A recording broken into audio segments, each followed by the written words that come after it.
Fallout Equestria, Project Horizon Spy Summer Chapter 53, upgrades. The war brought misery and death all over the world.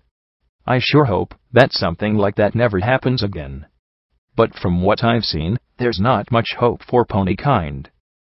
The doors to the Fluttershy Medical Center are smashed violently, nerds battered aside by a ferocious cyan rainbow tornado wearing a shooty look all its own.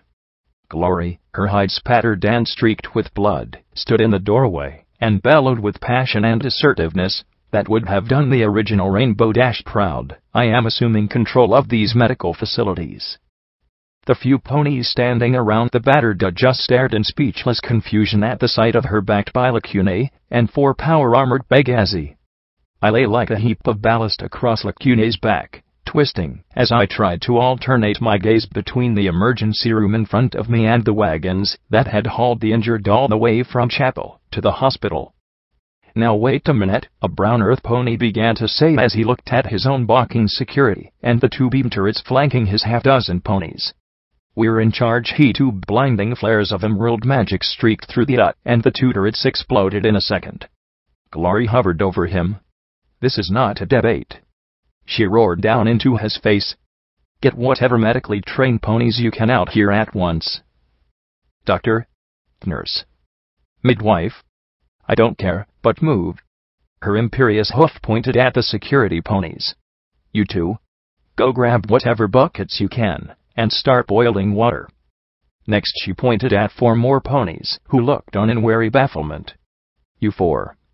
Grab buckets and detergent and scrub these tables as quick as you can. You have 2 minutes." All the ponies in the emergency center just gaped at her before she shouted, "Move it!"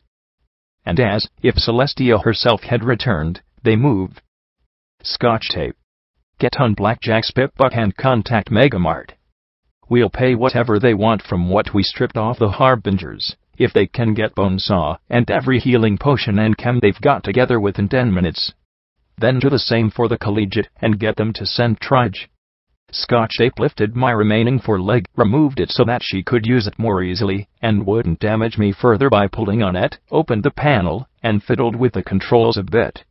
Glory turned to Lacune as the filly began to talk. "We'll send Lightning Dancer and Boomer to Megamart with a cart. Will you have the magic to reach the collegiate and bring the things back?" "I will, even if I must imbibe the wastewater in the little filly's room," Lacune promised solemnly, setting me on a bench where I had a clear view of the "Good. Take my father up to the stasis pods before you go." Glory then turned to P-21. "Go up to there and make sure that the one we put Scotch in is still working.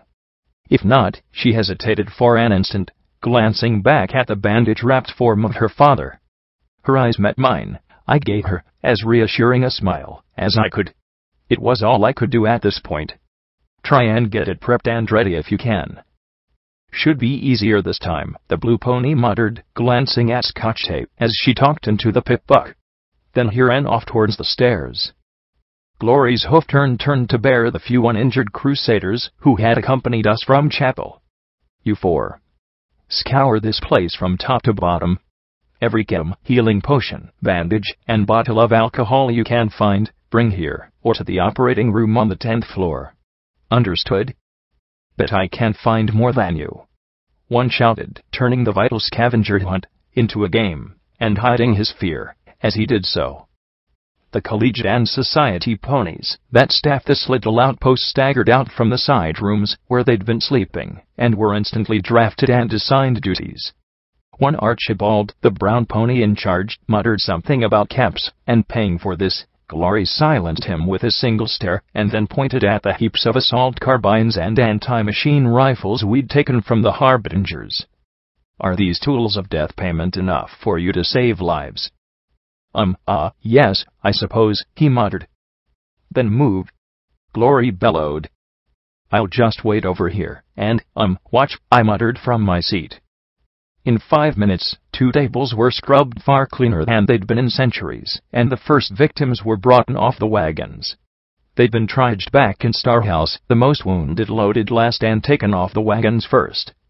A few were probably Harbingers, but that didn't matter right now. All that did matter was that they were mortally wounded. Glory had dinners for a pan full of wild Pegasus and dumped the medical tools in. I envied the tools a tiny bit. Lacune levitated the still form of Sky Striker through the air and then flew up to the stasis repository. Glory hesitated for one moment, her face clearly showing a yearning to be at his side. Then she started to work. I hadn't appreciated her medical skill in a while. Nowadays I just regenerated, used healing potions, or was hurt so badly I was unconscious, and I hadn't watched her save scotch. I saw her move from one tool to the next with her mouth with a deft finesse that matched Rainbow Dash's flying skills. She made healing potions and unicorn magic seem like crude tricks, easy and almost lazy solutions, cheats. Given the lack of magic up above, I could now understand how much medicine would rely on cutting and sewing. The only magical assistance she used with each patient was to put the recollector on their heads to anesthetize them. When Bonesaw arrived 20 minutes later, he and an Earth-pony collegiate doctor working there had gone through and stabilized a half-dozen patients. With magic, the old stallion pushed them further towards recovery and away from death's bony hooves. Yet even magic had its limitations. It could heal wounds, certainly, but what of infection, shock, contaminants left in wounds, and other complications? With needle, thread, scalpel, and tubes, Glory saved lives without magic. But not without cost.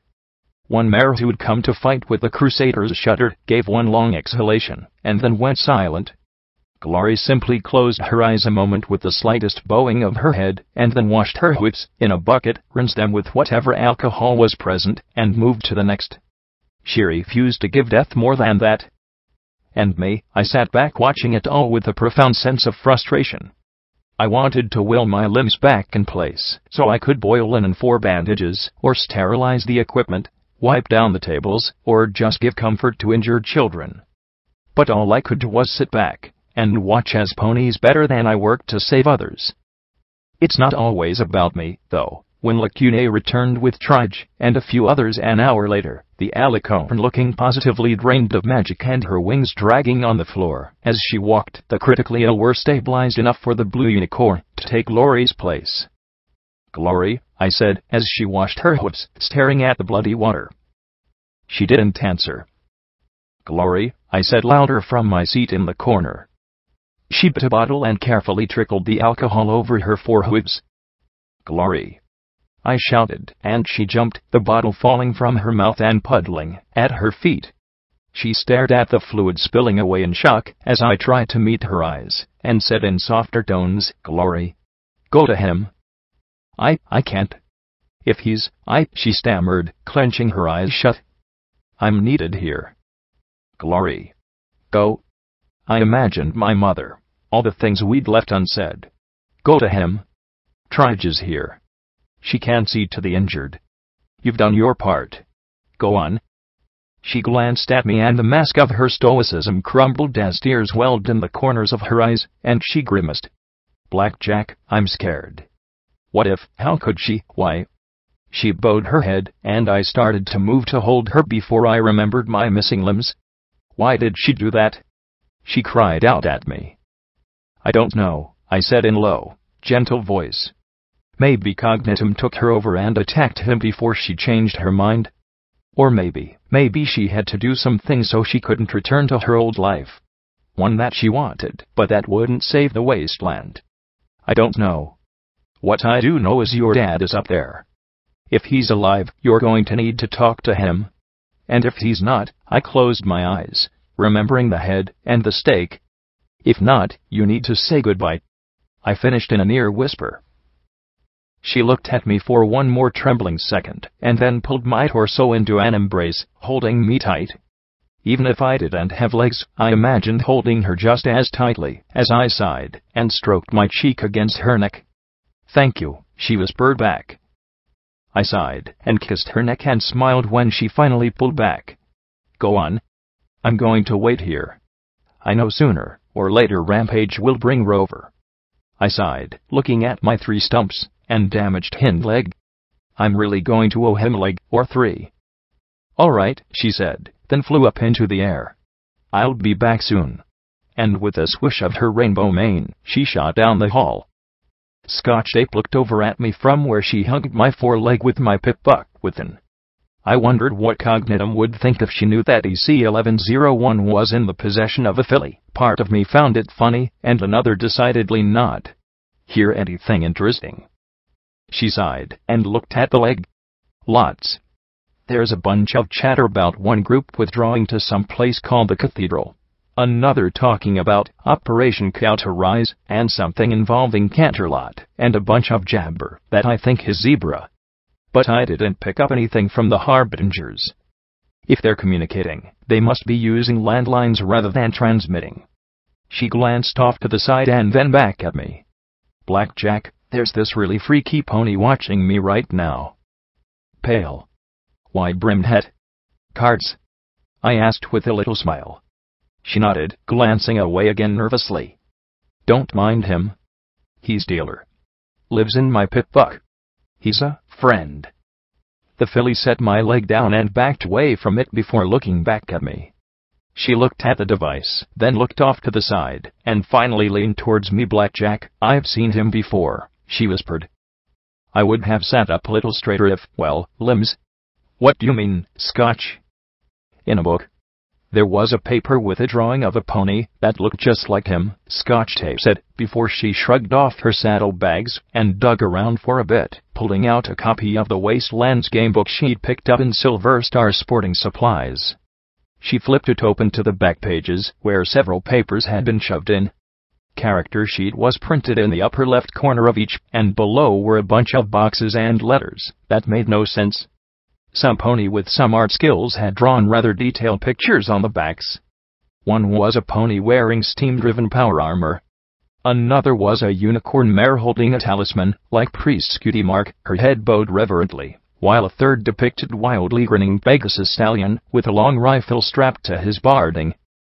And there was the dealer. Same hat. Same gaunt, sallow look with a dead-eyed stare as he flipped glowing cards between his hoofs. Turn it over, I murmured. Name, Smiling Jack. Race, Earth Pony. Profession, occult gambler. Hometown, Gallows Hill. Player, Echo. I see, I said quietly. It might have been coincidence. There may have been more than one pony with that name. But I wasn't sure coincidence existed anymore. Dealer had worked for Golden Blood. A personal assistant. Dealer had also been a marauder. Every pony in that team had in some way been affected by tragedy and failure. Suddenly the dealer's rants about responsibility took on a new light. He'd seen his team drift apart after the death of Big Macintosh. Seen one turn into a criminal, another driven insane, the rest spread apart and broken. Doof. Some. Twist. Jetstream. Vanity. Apple Snack. Big Macintosh. Echo. The team was complete now. Dog think pony has problem, Rover said calmly, as the old canine cupped his chin and narrowed his filmy eye. Now what could it be? He sat on a large wooden crate he'd hauled in while Trige readied her surgical equipment. I broke my legs, I muttered, flushing, as I lay there on a table. Now that the injured were more or less taken care of, there was time to deal with stupid mares who tore their legs off trying to rip open tags with their bare hooves. Trige glanced at Rover and then at me. I dunno, the blue unicorn said, her lips twitching around her cigarette. Sprained ankle. I broke my legs, I repeated, huffing and rolling my eyes. Rover mid, as he rubbed his chin. Dog think dog may have clue, but dog is not sure. He looked at the smirking unicorn. Is something missing? No. I mean, how could that be? Trige asked in mock amazement, levitating my severed forelimb and cupping her own chin in imitation of the sand dog. Isn't she one of the strongest, toughest cyber ponies around? Dog certainly thought so. Rover replied sarcastically. Ponies certainly act like it. I admit it. I broke my legs. I yelled at the pair, who ignored me. Maybe it's not physiological, Trige offered. Rover feigned shock. Pony think problem is in pony's brain? Trige nodded soberly. I think it very well may be. Okay. I'm an idiot who broke my legs. I yelled at the pair. Happy. Trige jumped and stared at me, her eyes wide. Eureka! We have a breakthrough. Rover crossed his arms, bowed his head a little, and nodded once. Yes. Pony may be onto something, he said seriously. But how to fix it? I mean, we can't make her less of an idiot, Trige said soberly. Rover shook his head. No. Dog is good, but dog not work miracles. I glowered at the pair. I hate you both.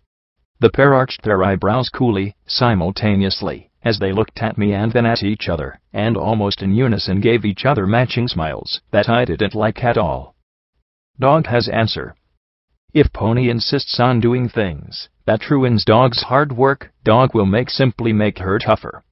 He looked at Trige and grinned. What Pony think? Say coorie Pony? Trige's horn glowed, and I felt something release beneath my thigh. With a pop, my last leg came off. I think we should just jump straight to an Ultra Sentinel. Nip this problem in the bud once and for all, Trige replied with her own grin. I had a vision of myself sporting 6 legs each as big as my body, and wiggled my 3 working stumps desperately as I struggled to get away. Trige levitated me, and my stumps waved helplessly in the air as I tried to flee. No. I'll never get laid again. Trige set me back in the middle of the table. Finally, she sighed. All joking aside, we're serious, Blackjack. You are throwing yourself into fights these legs just weren't meant to handle. You need some more body reinforcement, too. Your cyber parts are designed for recon and being all sneaky. Face it. You need a combat model that can take the abuse you're throwing at it. I don't want to be turned into Diaz, I muttered. I liked having flesh and blood. And so did he. Trige snorted and rolled her eyes. Then you better get used to being a cripple. Fact is, you're thrashing yourself harder than even your repair talismans can keep up with. And you won't be any use to people if you can't move. Fuck you, I hissed at her and closed my eyes. I saw the thing that Dawn became. That Diaz had been. And I could see myself becoming just another version of Dawn. Was there any pony left in her? I don't want to be a machine, Trige. I don't want, I began, then slammed the back of my head against the bed as hard as I could. Fuck. I could almost imagine my mother looking at me from the ever after. It isn't always about you, Blackjack. I could hear P-21's soft words in my ears. I'd given my flesh and blood for others before. Now I just had to give a little bit more. Still, where was the line? When I'd stop being Blackjack and start being Dawn? Or was it already too late? I fought the tears of frustration. Sorry, I muttered. Don't be. Near as I can tell, this is par for the course, Trige replied. I closed my eyes. I wasn't Dawn. I was a better pony than her. I was, what have you got? I asked quietly. Rover looked back to me. Pony is fortunate Pony has friends. Professor Zodiac realized a while ago that you might need stronger stuff than what you had, Trige said, even if you didn't want to admit it. She had us looking for whatever steel pony parts we could. She sighed and shook her head. There were plans for cybernetic steel rangers and shadow bolts, but finding the actual augmentations was a bust. It'd take a full engineering lab to make them from scratch. Now I frowned at her. So, you don't have tougher legs? Not exactly, Trige said, as her horn lifted a black piece of metal from the crate. I blinked in surprise, and then stared at the rear leg of a piece of Enclave power armor. You see, we won't be making them precisely from scratch. We'll use the remains of Sky Striker's power armor, the Shadow Bolt repair drivers, and your basic legs to make new ones. You can't do that? I asked in surprise. The blue unicorn sighed. I think we can do that. The Shadow Bolt design is based on power armor, only much more reinforced. Instead of armoring around a pony, it strengthens throughout the body. We'll have to fortify your joints and spine, though. One bad fall on your back and you could easily snap it. She levitated another long piece of black metal. Fortunately, we've got enough pieces of Sky Striker's armor to do it. She looked into the box and pursed her lips. Too bad the wing guards were shredded. Not too bad for me. Anything that got me more than 20 feet off the ground was something I didn't want. Once I worked out teleportation, I sighed, and then gave a half smile. Just try and keep me as much flesh and blood as possible. I don't want Glory to have to break out a wrench set when we make love. And that was a mental image I could do without. Tried shuddered and lifted one of my torn legs with her magic. We'll get you put back together. That shoulder is a problem, though. We're going to have to pop you into a memory orb for a bit while we work on you. However, Rover added, lifting a finger, there is price for pony. I sighed, knowing there had to be one. I'll go to Grimhorn. I really wanted to chase down Steel Rain and Dawn, but that's his requirement. The Collegiate has a separate request, Trige said with a smile. Fact is, the Collegiate is dying for a steady food source. The Society has been gouging us for years for basic staples. We got their plantations running, and then they kicked us out. But there's one plantation close to us that never got running due to extreme enervation, stronger than almost anywhere else. Somehow, you're immune to enervation now. Maybe it's a cyberpony thing. In any case, we want you to go in and see if you can clean it out for us. My immunity seemed to annoy the bloomer. I supposed she didn't like mysteries any more than I did. Why isn't there any enervation in the other plantations? I asked. No idea. They were a stable testbed for stable orchards and gardens. This plantation was leased to some other company. Rose Luck Agri-Farms. We sent in some robots, but there were turrets, and they couldn't get any deeper. Rose Luck Agri-Farms? I'd heard that name before. All right, I sighed in agreement. Soon as we're out of here, we'll travel there next. It felt galling, considering the other important things I needed to do, but I supposed finding Steel Rain and Dawn could wait till I paid off my debt. Good. Rover nodded.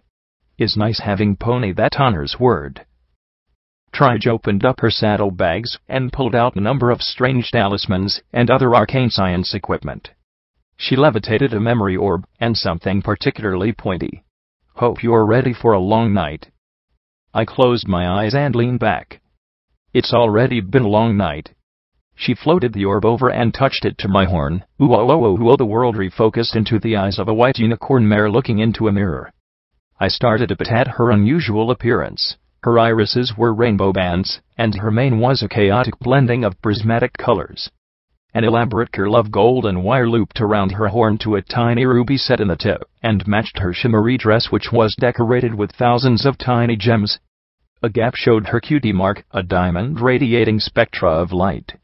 She popped out a tube of lipstick, delicately applied a thin line of red, carefully tamped her lips, and then smiled. She closed her eyes, took a deep breath, and said, "All right, Diamond Flash. You can do this." She turned with a swish of her shimmery prismatic tail, trotted from the bathroom, and walked into the bedlam of a great gathering of ponies. The cavernous space was awash in lights, music, and noise. Dozens of displays and booths filled the vaulted chamber, and ponies of all kinds, as well as a few beings from other lands, wandered through looking at the varied wonders.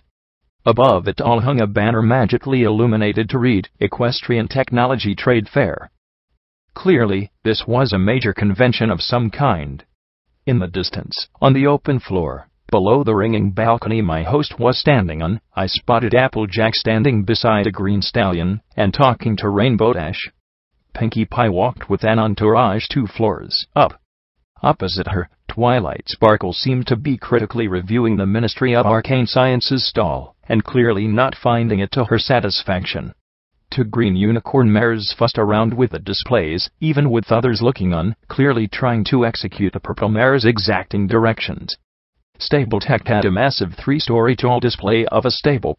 From the traffic coming and going through the building's wings, this event clearly went beyond even this massive space.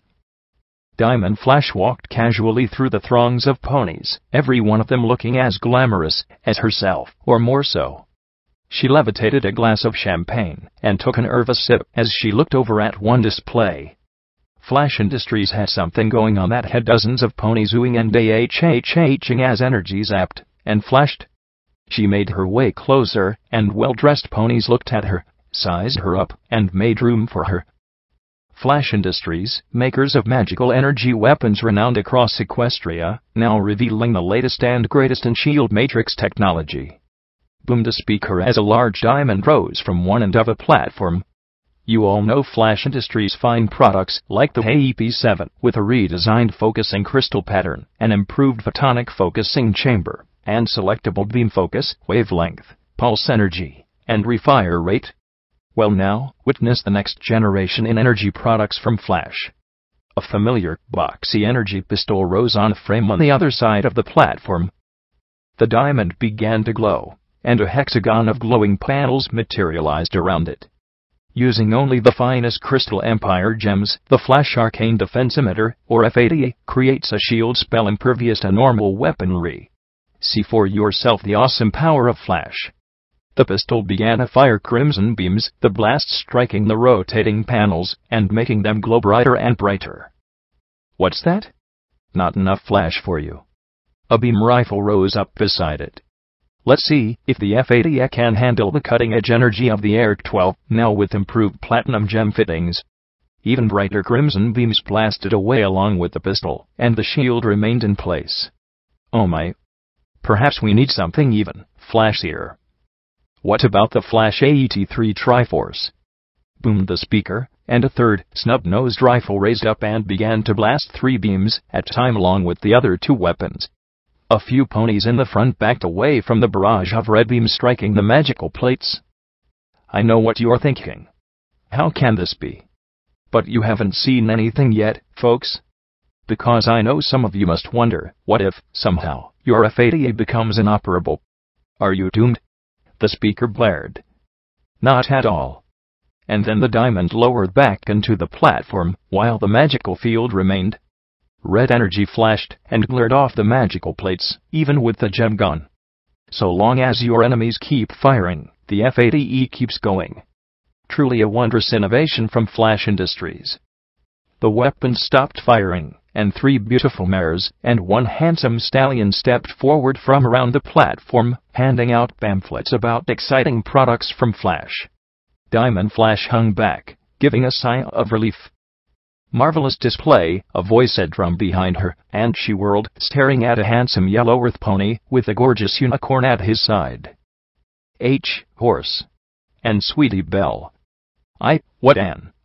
She fought to compose herself, and smiled as casually as possible. I'm delighted you found it impressive. He smiled genially, as he went on. Personally, though, I have to question demonstrating one product that renders your others obsolete. It does seem a curious move. She swallowed. What, I should wait for a competitor to snap up something out of the MAS?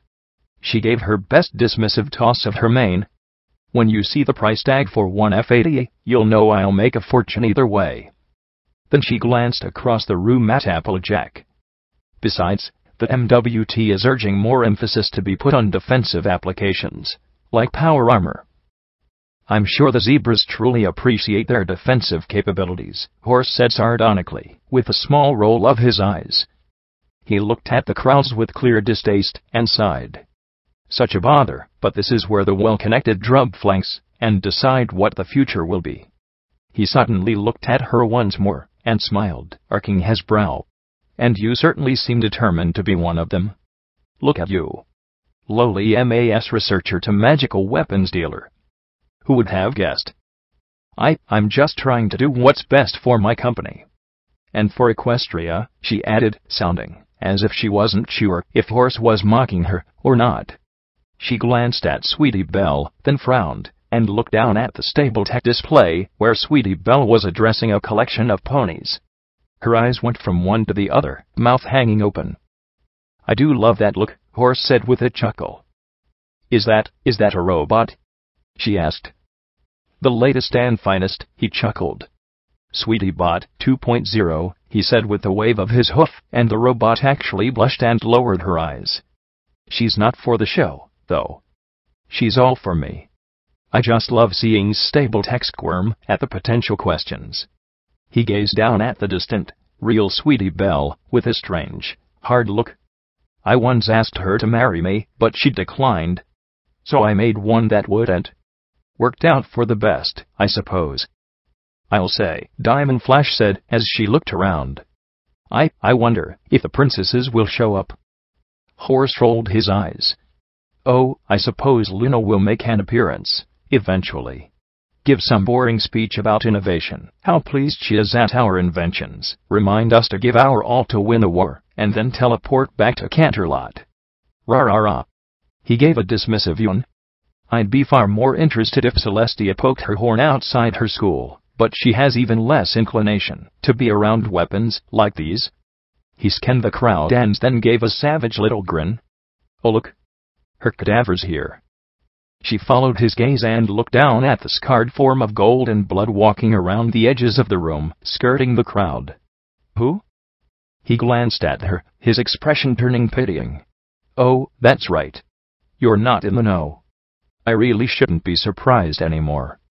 He smirked down at the pony as he made his way towards stable text stable display. That's the director of the Office of Interministry Affairs. One gold and blood. Diamond glanced down at the disfigured pony, who was now standing in a corner away from the crowd gathered around Sweetie Belle. The mare then looked back at him. So what? Horse threw back his head and laughed. Oh my. So what? That's so cute. He returned to glaring down at the stallion. When I was interim director of the MWT, I discovered all kinds of interesting things about gold and blood, and his little office. Things you wouldn't begin to believe. It was all right there, if you were smart enough to know where to look. He caught Diamond's eye, and his lips curled in amusement. Applejack isn't, by the way. She hasn't a clue about 1/10 of what's done behind her back. He glanced at the orange mare and her escort with a look that was almost pitying. You don't know anything about what happened to her accident, do you? Diamond asked, her voice dropping. Horse glanced at her and his lips widened even more. I knew ponies that smirked like that. I wanted to buck that smirk right off his face. Why, of course not. How could you possibly think such a thing? He said in a voice of wounded pride, pressing a hoof to his tuxedo vest. He then looked down at Applejack's green escort and chuckled. How terrible that the assassin was killed rather than apprehended. Can you imagine what morale might have discovered had he been arrested? Why, I imagine whoever did deranged things must have been tickled pink when he was dispatched. Probably sent Apple Snack a gift basket. He chuckled and shook his head. Such irony. Was he talking about himself or gold and blood? Either way, I didn't like it. The mare licked her lips nervously, averting her eyes from the handsome yellow stallion. Diamond started to move away from Horse. I should, go mingle. But Horse reached out and pulled her close to the rail once more. Ah! Do you want to be one of the big ponies? You need to learn how the game is played. He nodded his head once towards the crowd, and the robot nodded in return, and trotted towards them, drawing attention from the pair. It's Sweetie Belle. They began to gush, and the robot began to sing in her slightly off-buzzing voice as Horse led Diamond away from the scene. What do you want, Horse? She asked wearily. Oh, what do any of us want? Mares. Money. Mansions, he said with a dull wave of his hoof, then he smirked at her. Let me turn the question around. What do you want, Diamond? She balked a moment. Well, to do what's best for my company. And for my daughter. And for Equestria, of course. He gave an exaggerated yawn. Yes. How very dutiful to your stockholders, biology, and nation. He frowned, and darted in front of her. What is it you want? You really want? What horrible, selfish, ignoble desire purrs inside your heart that drove you to release a magical talisman that makes all your other weapons, perhaps war itself, obsolete? Diamond stared into his powerful, charismatic brown eyes. Magic, she said in a near whisper. I never was very good at it. All I could do was manipulate light, and when that didn't lead to anything productive, I was reassigned to lighting the lab. I want to make magic.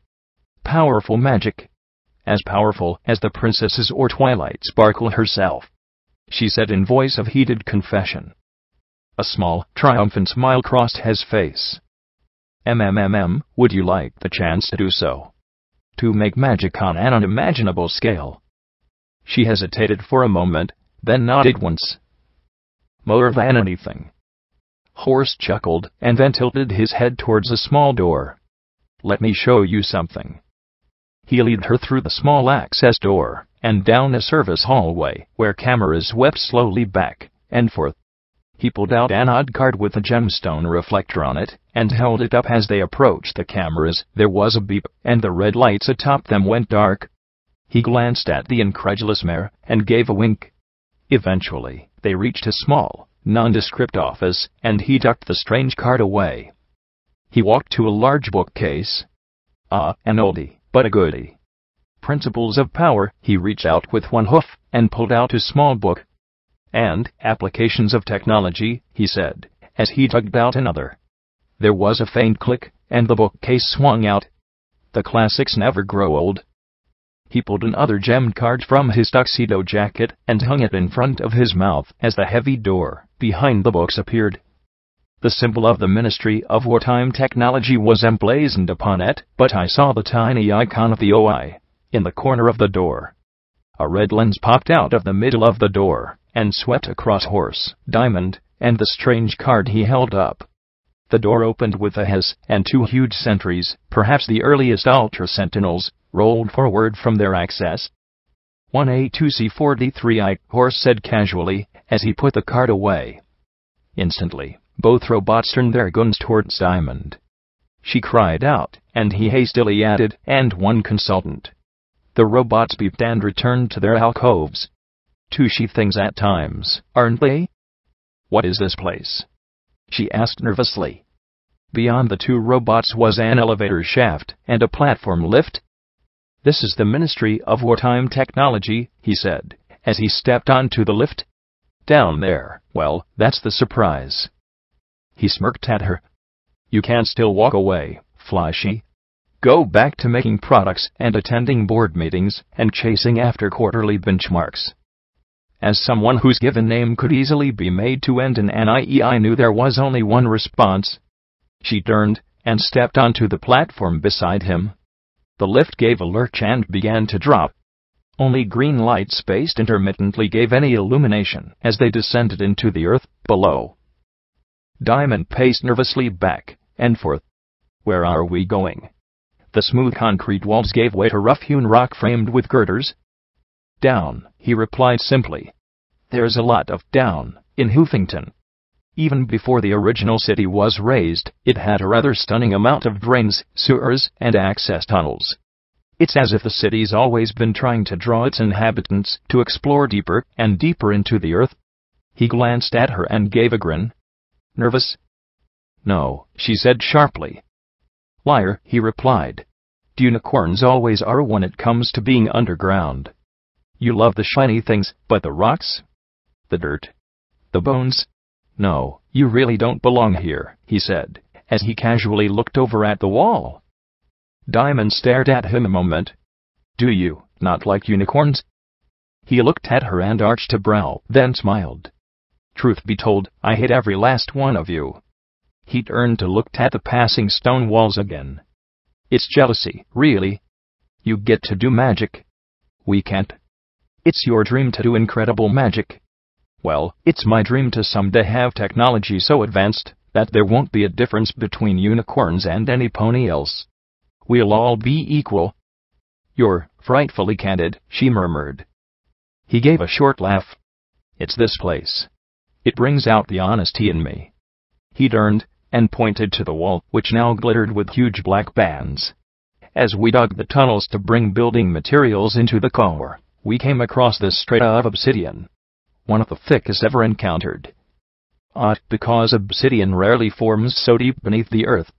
It's also a poor foundation for skyscrapers, to be certain, but, enchanted and processed, proved quite useful as a building material. But beneath it, we encountered something even more amazing, a layer of broken and compressed granite. My geology is somewhat lacking, Diamond confessed. Horse chuckled mirthlessly. That was one thing I liked about Goldie. He could talk rocks all day. I think it's the only thing I like about him. He pointed at the gray walls. The granite formed eons ago, some of the hardest stone in the world. But something had shattered it to pieces. This wasn't some slow process of erosion, but a rapid and traumatic event. Even more shocking, in several places we found pockets with intact zebra ruins buried beneath an avalanche of debris. Zebras? In Equestria? She asked, baffled. Please? This was centuries before Equestria. We were being exploited for food by Unicornia and Pagaropolis, he said with a roll of his eyes. We came to one of two conclusions. Either there had been some sort of cataclysmic volcanic eruption, or a colossal impact had blasted a mountain of granite apart, and the debris had rained down all across the valley. Magma then rose, and rapidly cooled, forming the obsidian layer, which was buried beneath sediments. He reached into his tuxedo and casually drew out a fragment of shiny silver metal. And then we found this. What is it? She asked. Star metal. Sky iron. Meteorite. Or rather, that's what it appeared to almost everyone. What I discovered was that this metal isn't simply an element or alloy. It has an peculiar atomic structure capable of manifesting particular macroscopic effects. He smiled smugly. And I realized that such a metal had more than simple natural origins. It was technology. Incomprehensible technology to everyone, but a very select few. Technology that would allow us to not just end the war with Pitifles, but to also utterly transform the world. Perhaps the universe. Diamond took a half-step back from horse, as he chuckled. Of course, that was just my pet theory. He looked down, where the green glow was becoming brighter and more steady. Then we found, he paused, and suddenly the lift dropped into a colossal, perfectly round void. This? A few green lights along the lift's hanging rails were the only source of steady illumination, struggling to light the massive space around us. The green glow was augmented by countless motes of ghostly white light circling in the middle of that great space. Along the periphery of the expanse were long, jagged blades of silver jutting hundreds of feet into the mile-wide cavern. Green crackling energy arcs flickered and danced along the edges, like a distant lightning storm. A swarm of tiny humming dots whirled and flickered around the silver spires like a metallic mist. What? How? She breathed, staring into the space, as the lift dropped towards a large bulbous shape suspended in the very center of the chamber, hundreds of feet above the floor. We didn't make this, Hore said, as he started out at the gargantuan machine surrounding them in all directions. Something else, somewhere else, using a technology greater than anything we could imagine, did. Applejack's engineers and Twilight's researchers call it the Takamare. The zebra called it the Eater of Souls. I call it the future of the equine race. She blinked and stared at him in shock. How is this thing our future? The lift came to a stop at a dangling station. A ring of terminals flickered around pieces of equipment, and a half-dozen ponies walked around the devices. A hum filled the air which would have made my mane stand on end, if I'd been there myself. Diamond swayed as a familiar lethargy washed through her. And what's that screaming? An odd, small yellow mare with strange pointed eyes and a black mane pulled into a bun trotted up and passed her a small plastic canister on a plastic thong. Here. Take this, she said in an odd accent. It's the only thing that we've found that counters the ambient energy. Diamond put it around her neck, then breathed a sigh of relief. Dr. Toko, leader of the Takamare project. You're from Nippon? Diamond Flash asked in shock. Indeed, she said with a smile, then gestured to the other ponies. This is Bastille, from Fanki.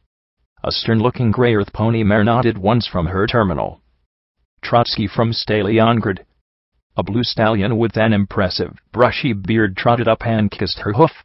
Allah from Saddle Arabia, she said, as she gestured to a large, yet surprisingly delicate, pony. Harmonia from Crystal Empire, she indicated a white mare, who was sparkling. Okay. Shiny ponies was where I drew the line. But that couldn't prepare me for the last member of the research team. And this is a Muddy, Toko said, as she pointed to the final member, a large and shrouded form. When indicated, he stepped forward and pulled back his hood, uncovering his long striped mane and line features. He wasn't just striped, however. His face was covered with intricate tattoos that seemed to emphasize his stripes. Strange glyphs were tattooed upon his hide, in sweeping, elaborate tribal marks. His yellow eyes focused upon Diamond, and he gave a small smile, as if finding amusement in something. "A zebra." "What, how?" She swallowed, her mouth working silently a moment. "I thought zebras had been, there are certain elements within the government which can overlook the current political climate. Besides, my tribe is loathed far more than any pony could be by zebra kind," he said fluidly with an easy smile. "The chance to be a part of this is more than I could dream," he said with a wave of his hoof, then looked back at her and gave a little nod of concession to her. "But it is much to take in, I understand." She swallowed, and turned to Horse. Why am I here?" Toko gestured at the immense metal spines jutting out at them as she said, "The Takamera's an alien device of unprecedented power and potential. But while some members of this team may have more outlandish theories about its potential," Toko glanced at Amati, who chuckled with a rueful bow of his head. "Our goal is simple, unlimited electricity for the entire world." "An end to all wars," Amati said with a nod. "With this device, the resource struggle will end, and both pony and zebra kind will have peace. All people will. Stars willing, of course." Maybe it was just me, but there was something about the way he said that which made me wish my spine could crawl. "Yes, using an unimaginably advanced source of technology to illuminate our light bulbs." "How thrilling," Horse said in a voice dripping with sarcasm. Diamond looked from one to the next. "I don't understand. What can I do?" "I think it'll just be easier to show her," Toko said as she trotted to a control panel and began to push buttons. Everyone started donning green lens goggles that hung around their necks, and Amati passed a set to Diamond. Instantly everything was awash in emerald hues. "Harmonia?" Toko asked, as the other smart ponies went to work. The shimmery mare began to manipulate intricately carved crystal rods in another panel. "The uvula is positioned right in the middle of the void. Any closer, and the radiation and discharge would be hazardous." 4 long crystals slid out of the dangling platform towards the sparking wall. Above us, 4 long metal arms that had rested along the lift rails slowly swung down and stuck far out into the void. Bright golden ones glimmered at the tips. "Extra-duty magic lightning rods?" Diamond asked with a small smile. "Flash Industries' finest," Horse chuckled as he worked on his controls. Instantly, the distant dark mote swept like a dust storm towards the platform. Tiny metal orbs fluttered in a swarm around the platform, then swooped into large drums along the elevator above, humming like massive beehives. Mecha sprites. Something that never was converted for market use, but very useful in hazardous environments like this. When the last flying machine returned to the canister, he waved at Toko. "Ready here." "VER at full extension," Trotsky said from his terminal. "Shall VE go for 100th? "Sure.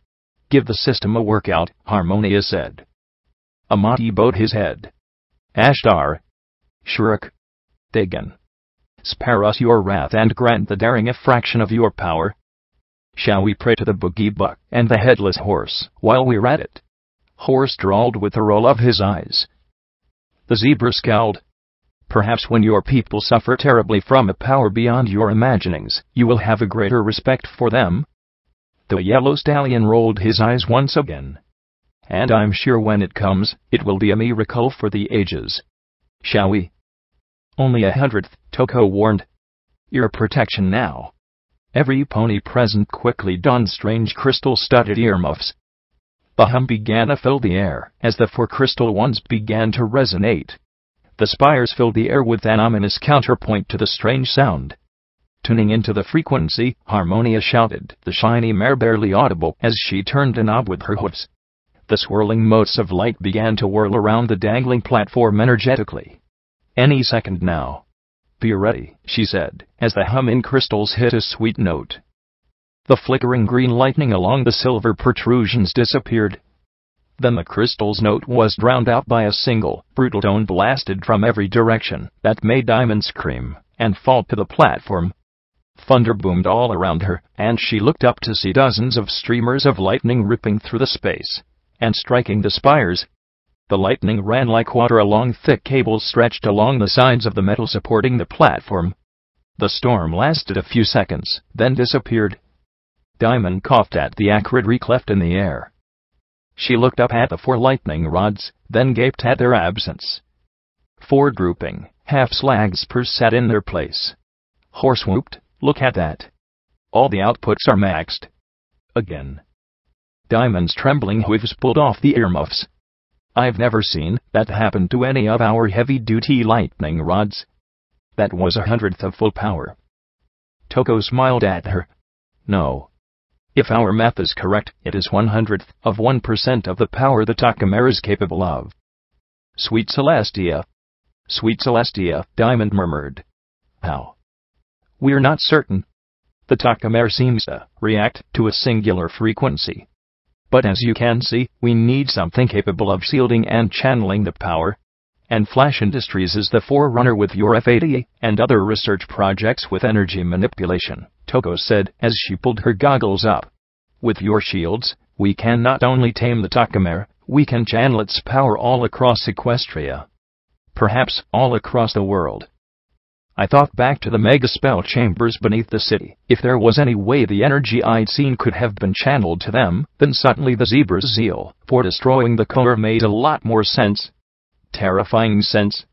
If the ponies living above knew the glowing bull say they lived on, then they were bona fide crazy people. One and all. Power like that, it would take dozens, perhaps hundreds, thousands, of F-80 units. And the mechanisms to control them, and she closed her mouth, staring at the distant silvery prongs and their flickering lightning. Horse walked towards her. "South. What do you say? Want to do magic on a scale that will make twilight sparkle green with envy?" Diamond Flash looked from one to the next, and then her eyes returned to Horse. Then she smiled. "I'll get started tonight." Oh, when the memory ended, I reeled there on the table.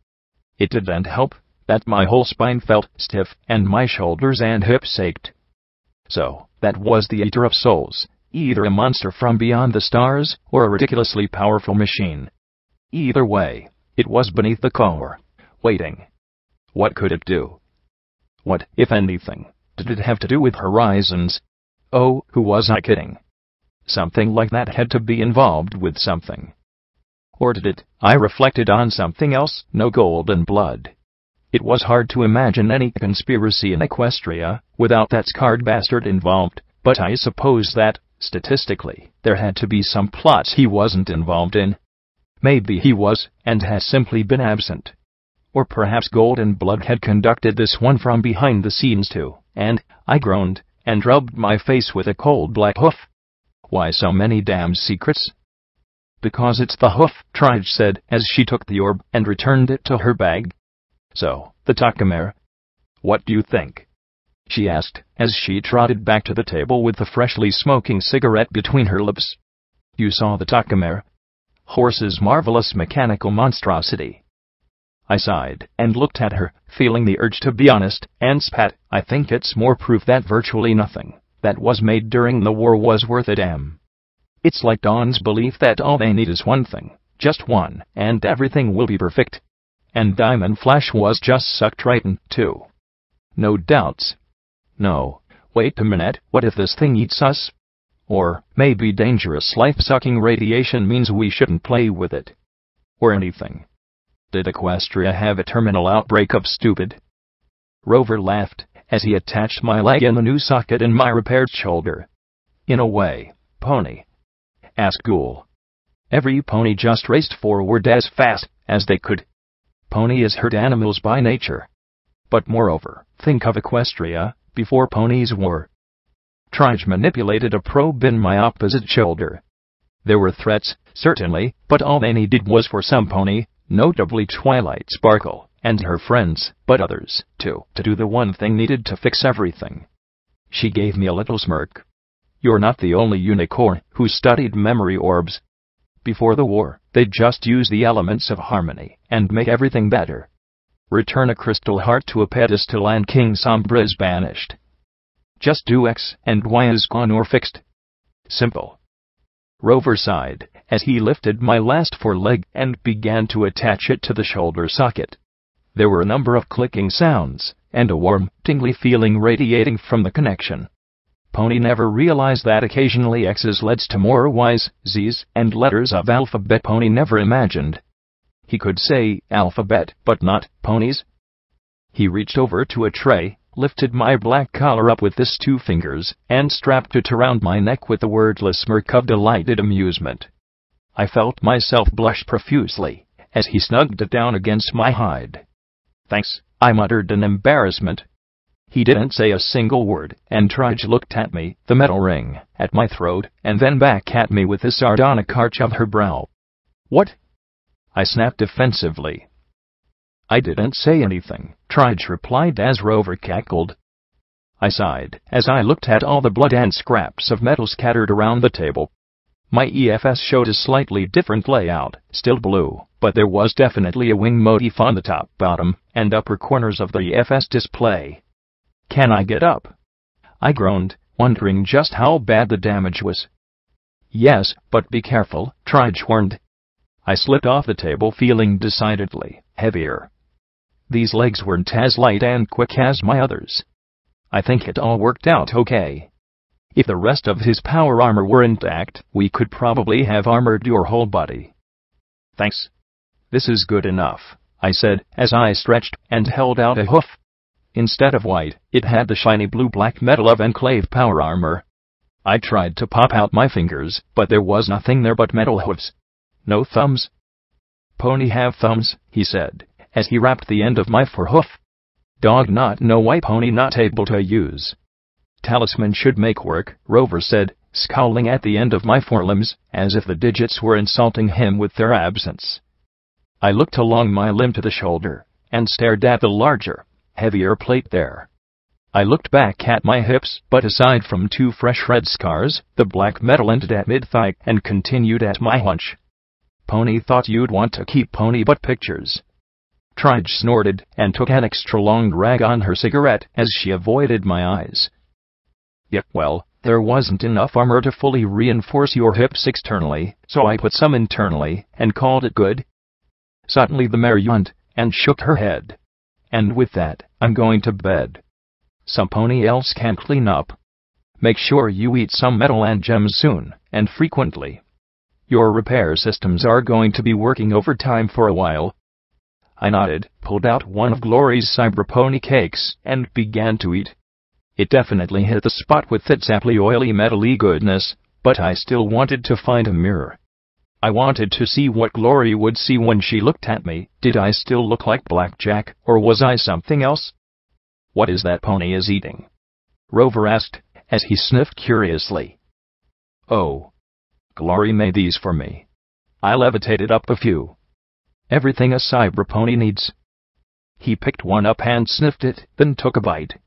His eye popped wide as he chewed, then slowly swallowed. "Is full of gems." He gobbled up the rest before I could blink. Finally, someone with good taste. There was a large mirror in a recovery room down the hall, and I summoned up my courage and a light spell. "Not dawn.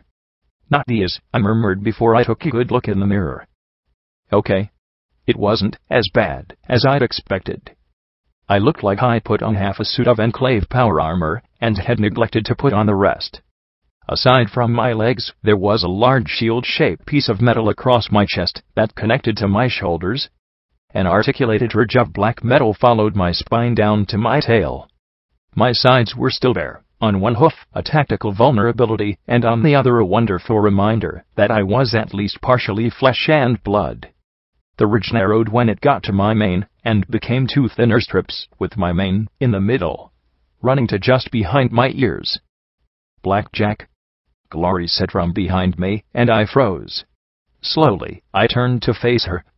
Her rose eyes followed the metal along my back to my flanks, and then down to my legs, before looking me in the eyes. She looked absolutely exhausted. Then she gave a little half-smile. Wow. Trige and Rover were tired of me breaking myself. So, upgrades. Fun. I bit my lip as I rubbed my forehoof against my leg. "It's not too bad, is it?" She smiled and flew to me. "Not as bad as I was afraid it might be," she said, as she nuzzled my wonderfully flesh and blood neck. Our kiss was a delightful reminder of what it meant to be a mare. "I was afraid," I started, but she pressed a wing to my lips. "You're not DS and you're not mother," she said quietly. "How's your father?" I asked in worry. "Stable," she replied. "Lightning Dancer has contacted the Enclave. I don't know if there's any help for him up in Thunderhead, though. Whatever Mother did to him, well, I don't think there's any way to undo it. It's like his body has forgotten how to heal itself." She sighed and rubbed her face. "I think about those kids and leaving him there. At least Lightning Dancer will stay with him. If I know intelligence, they won't abandon him either. Still, it's hard. Maybe someday the Collegiate can make him a cyberpony, too. Maybe." I trailed off lamely. I could tell she didn't care for that thought at all as her eyes dropped. "Are you going to be okay?" I asked, as I lifted her face with my hoof and looked into her eyes. "I'm with you, Blackjack. There's no safer place to be," she murmured softly as she held me tight and then gave an arch little smile. "Now, let me check how Trige's improvements work. Give you a full physical." The line was so bad that it took every bit of my self-control not to snort. "Well, okay," I said with a little smirk. "But it's been a long time since I played doctor." Then I yipped as her tail snapped upside my rump. "Sorry," I said as her tail hooked in my collar and tugged me towards the bed. On that long unused mattress, we both reminded each other that, as bad as things could get, there was still bliss to be found in each other. It might not have seemed like the best time for intimacy, my body still repairing itself, and she half exhausted, but when we finished, and laid on the bed with our limbs angled together, I couldn't help but feel sublime satisfaction. Chapel, forlorn and lost, seemed somehow smaller and lonelier in the rain with so many crusaders inside the buildings, or at the hospital. Yet, even after the fight, some colts and fillies remained in the watchtower and kept an eye on the hills around the village. They observed with interest as the wagon, levitated by Lacune, sat down in the middle of the square, and myself, P-21, Scotch Tape, Charity, and 2 or 3 Lissinger children climbed out. Glory and the Navarro Enclave flew after us. I wasn't going to leave them with her back at the hospital. Call me paranoid, but the 3 had been giving Glory furtive looks every time she passed. "We gotta get them Harbingers," Scotch Ape muttered sleepily as P-21 tugged her across his back. Rampage talked out of the shadows beside the post office, and a second later the purple-scaled Precious emerged as well. Her slitted green eyes stared at my new black metal editions with equanimity, one freak to another. "You can get the Harbingers after a few more hours of sleep," P-21 said, then put his floppy hat on Scotch's head. Glory gave a yawn and stretched, her blue wingtips trembling. She gave me a tired smile and nuzzled my chin one more time, before staggering off with him. Twister watched her go, looked at me, and muttered something about catching some sleep as she and her comrade skulked off in the opposite direction. "Any trouble?" I asked Rampage and the dragon filly. My vision was showing warnings about low power. Apparently my new augmentations needed more energy, and the old ones, or my healing and repair talismans, were working overtime. A few scavengers tried to snatch some gear the Harbingers left behind. "We ran them off," Rampage said as she gestured up at the manor. "No sign of the Harbingers, though. Or the tank." "You'd think a tank would be easier to find," Charity muttered. "Still, I'll be glad if it never shows up again." "I need some more gems," I muttered, trying to refrain from rubbing my sore neck. It wasn't muscles that ached. My eyes turned towards Starhouse. Did I have any gems left? I needed one of Glory's cyberpony cakes, if only Rover hadn't scarfed them all. "I've got some gems," Charity said as she limped towards the post office. Apparently shrapnel wounds made the filly a little more generous. "You mean my gems?" Precious hissed as she narrowed her eyes, but she balked when Charity, despite her bandages, whirled on the scaled pony with a furious glare. The dragon filly shrank back, and quickly amended, "I mean, the gems I sleep on." "You can spare a few," the filly grumbled. "Besides, It never hurts to keep Blackjack in a little bit of debt to us just in case we need her to fight another tank. The hybrid glowered at me defensively, then walked back into the post office. Another tank? I asked with a snort.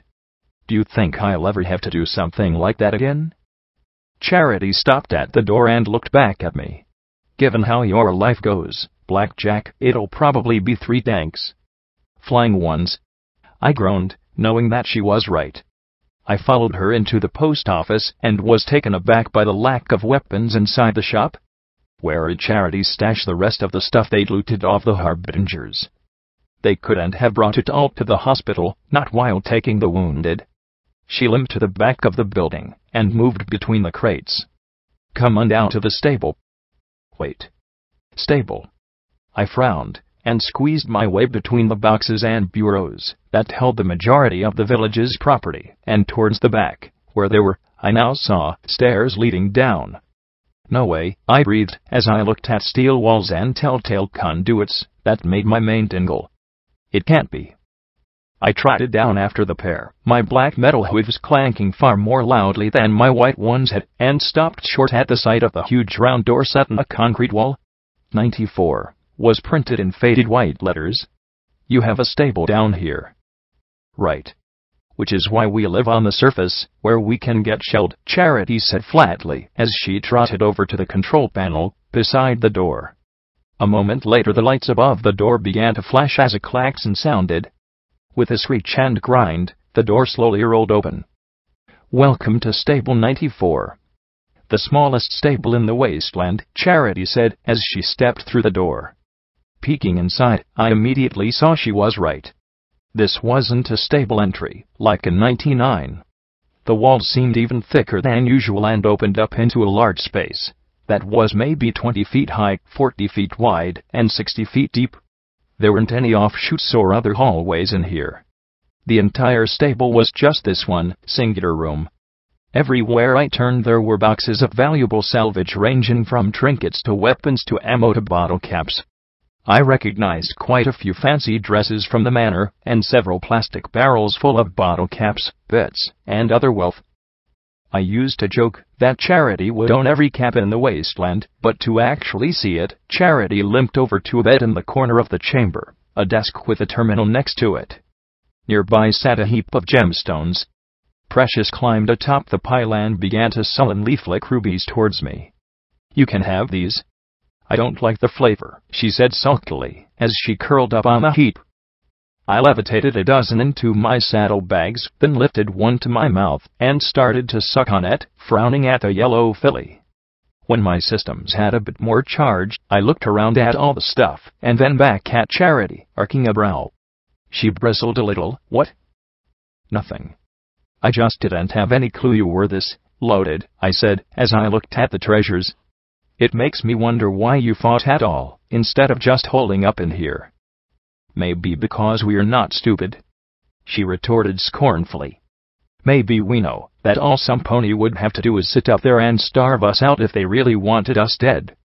Or maybe it's because I really don't want the adults up there to have a clue just how much stuff there is down here for them to snag. Or maybe, after seeing Priest die and being shot in the gut, I wanted to show the Wasteland that we're a bunch of kids that shouldn't be fucked with. Or all of the above, she said grimly. I sat and raised a hoof. Okay. Fair enough. But what is this place? Is this a stable or not? Charity gestured to the terminal beside her bed. I think it was supposed to be, but there was something going on with stable tech. You can read it yourself. I trotted over, hit a few keys, and was glad to see that there weren't any annoying passwords. Most of the terminal was meaningless gobbledygook, but there was a series of logs that piqued my interest. We've run interference with image and morale again. Please try to be a little more circumspect, if you can. The story is that the material for Stable 24 is for a satirical, ironic, postmodern performance piece. PNP are keeping PP occupied with infiltrators in Manhattan. Hopefully, she won't get a twitchy tail on you again. Give my love to AB. E. P.S. Try and remember identification protocols. It's that whole plausible deniability thing that keeps PP off our butts. Thanks. Stable 24. I wasn't familiar with it. It looked like it was fun with code words time again. Given that it was stable tech, I guessed S for Scuttle and AB for Apple Bloom. PP simply had to be Pinkie Pie. I couldn't guess who the others were. GB, what the hey is going on there? I agreed to let your office scrap one stable. 1. Now you're taking materials from other projects. AB might not have a clue about how to read a spreadsheet, but I had to talk her out of doing a whiz-on inspection of 90. Our deal was you cover our flank. I look the other way from time to time. If you start snagging entire stables, though, ponies are going to notice. S. Those 2 letters made me bare my teeth, the hiss of my breath drawing both the fillies' glances. Of course he'd be involved. He was fucking involved with everything. Now I thought back to the gutted stable in the south. No wonder it had been incomplete. The materials had been used for something else. Horizons. Redoubt. Maybe gardens too? Where else had Gold and Blood gotten a Crusader mainframe for Twilight without any pony else knowing about it? S. I don't know precisely what you're doing with your stables, and frankly, I don't care. L was not keen on allowing stables in the first place, as they suggest Equestria will lose the war. I do know that if what you're doing became public knowledge, stable tech would be finished. I also know that no corporation in Equestria has the resources that stable tech does.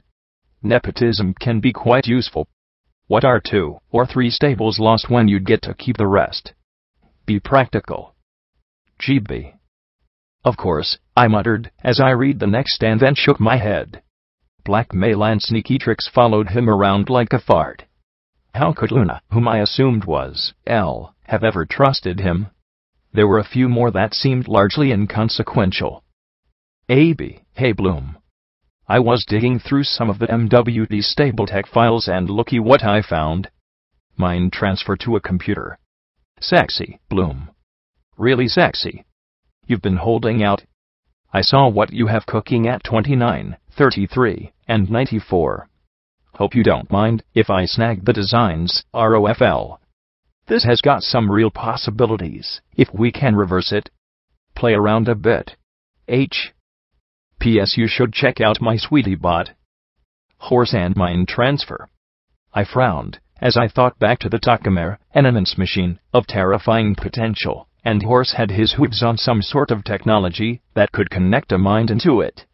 Why did that feel so wrong on so many damned levels? H. I heard all about the Crusader you tried to make. Look forward to reading about your lobotomy when you failed to upload yourself into it. ABPSSB hopes you get tetanus. There were a few dozen other correspondences in the terminal, none of which made much sense to me. Then I found the last one. Your Majesty, what is Project Horizons?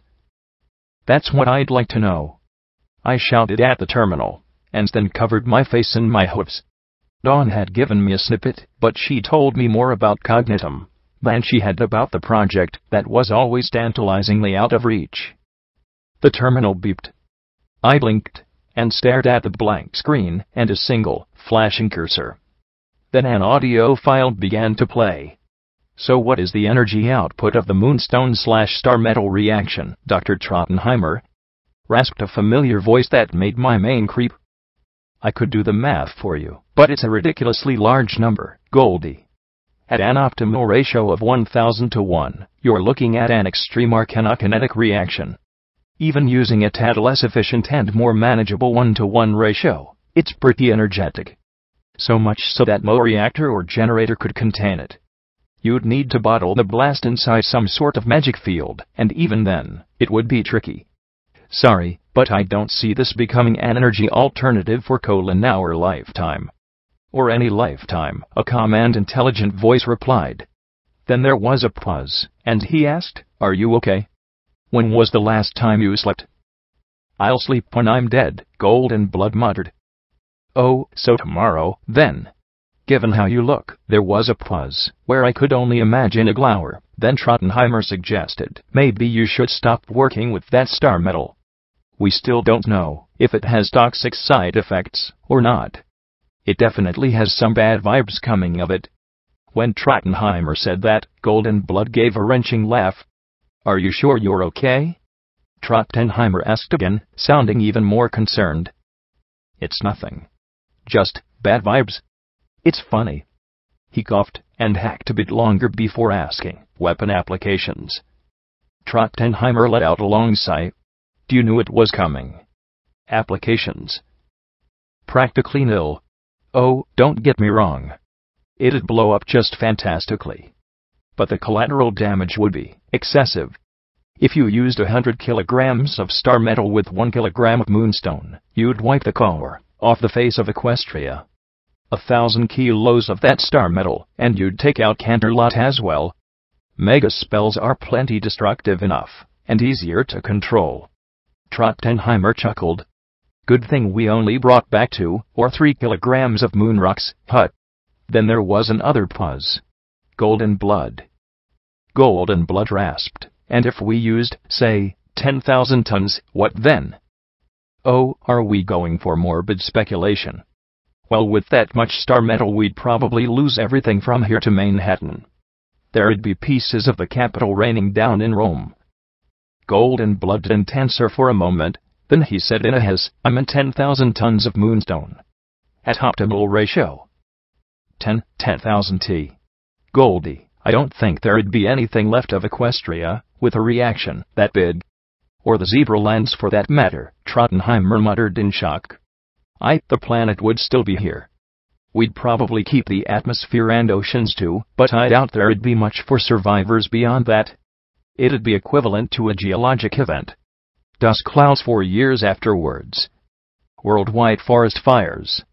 I can't even imagine the arcane after effects of that much energy being released. It would be a weapon with no sane application. Besides, where would you get that much moonstone? Unless you're planning on making a couple hundred trips to the moon, you'd never get that much together. Of course. It was just a thought, Golden Blood muttered. Don't have those thoughts. It scares me when you have thoughts like that, Trottenheimer said, then sighed. Do you know what? You need to get out of the lab more. You might know your metals, but trust me, the less you work with star metal, the better. Stuff gives me the heebie-jeebies. Give me mega spells any day. Trottenheimer laughed, though it was a little strained. There was silence for another moment, and then Golden Blood rasped, You're a good pony, Trots. No, I'm not. I make spells that can kill thousands, hundreds of thousands, indiscriminately. But do you know what's sad? We don't know how many have died in this war. When we add up pony losses, zebra losses, third-party, and neutral casualties, it's already in the millions. You've seen no ponies land around the edges of Hoofington. This war will bleed us dry. If the threat of the mega spells we're designing for Starfall can staunch that flow, it'll be worth it. And if they're used, and kill everyone? Golden Blood asked in a harsh whisper. Trottenheimer was silent for a moment, and then said in a voice of resignation, Well, it's one way to end a war. The recording ended, and the 2 young ponies stared at me. What the heck was that, Blackjack? I never heard that recording before, Charity said, as she gaped at the terminal. I just sat there, numb. Moonstone and star metal make catastrophic explosions, I've seen that myself, but I'd never imagined just how big they could be. More than any mega spell or balefire bomb. If he had enough of both, he could destroy all of Equestria. All of the world. I felt numb as I contemplated it. Did Horizons have something to do with that? If I'd been capable of hyperventilating, I'd have passed out right about now. Because I had no difficulty imagining that Golden Blood could. That he might. But did he? Where would you get that much moonstone? I stood and carefully looked around the corners of the room. There. My eyes landed on a camera in a corner. I stared into its lens, a tiny red light beside the optics, as it focused on me. Who was on the other side of that camera? Cognitum. Horse? Dawn? Who was playing these games with me? Was there any kind of arcane science equipment in here? I asked, as I stared at the camera. No. It's always been empty, Charity replied, as she stared at me in confusion, like she'd never seen me before. There used to be cables and things sticking out of the floor though. Maybe something got taken out a long time ago. Something involving a way to copy a mind into a machine. Thanks, Charity. I'm glad you showed me this. Charity flushed. Thanks. Just don't talk about it, please. We're a target enough because folks think we're weak. I don't want them to know just how much salvage we've collected over the years, especially from the manor. I'd had a huge bounty placed on my head. I knew exactly what she was talking about. Then Rampage shouted down the stairs, "Enemy spotted. It's back. The tank is back." "Diaz," I muttered, and raced for the door. Had he reverted and decided to wipe Chapel off the face of Equestria, or was he here for some other purpose? I ran into Rampage at the top, the striped filly stepping aside as I made a beeline towards the exit. "What's he doing, Rampage?" I wasn't hearing explosions. That had to be a good sign. Right? "It's not rampaging yet, Lieutenant. Hostile was spotted to the northwest, half a click away," she said, as she followed me. "No sign of other hostiles yet, but they've got to be out there. Enemy wouldn't leave armor unsupported.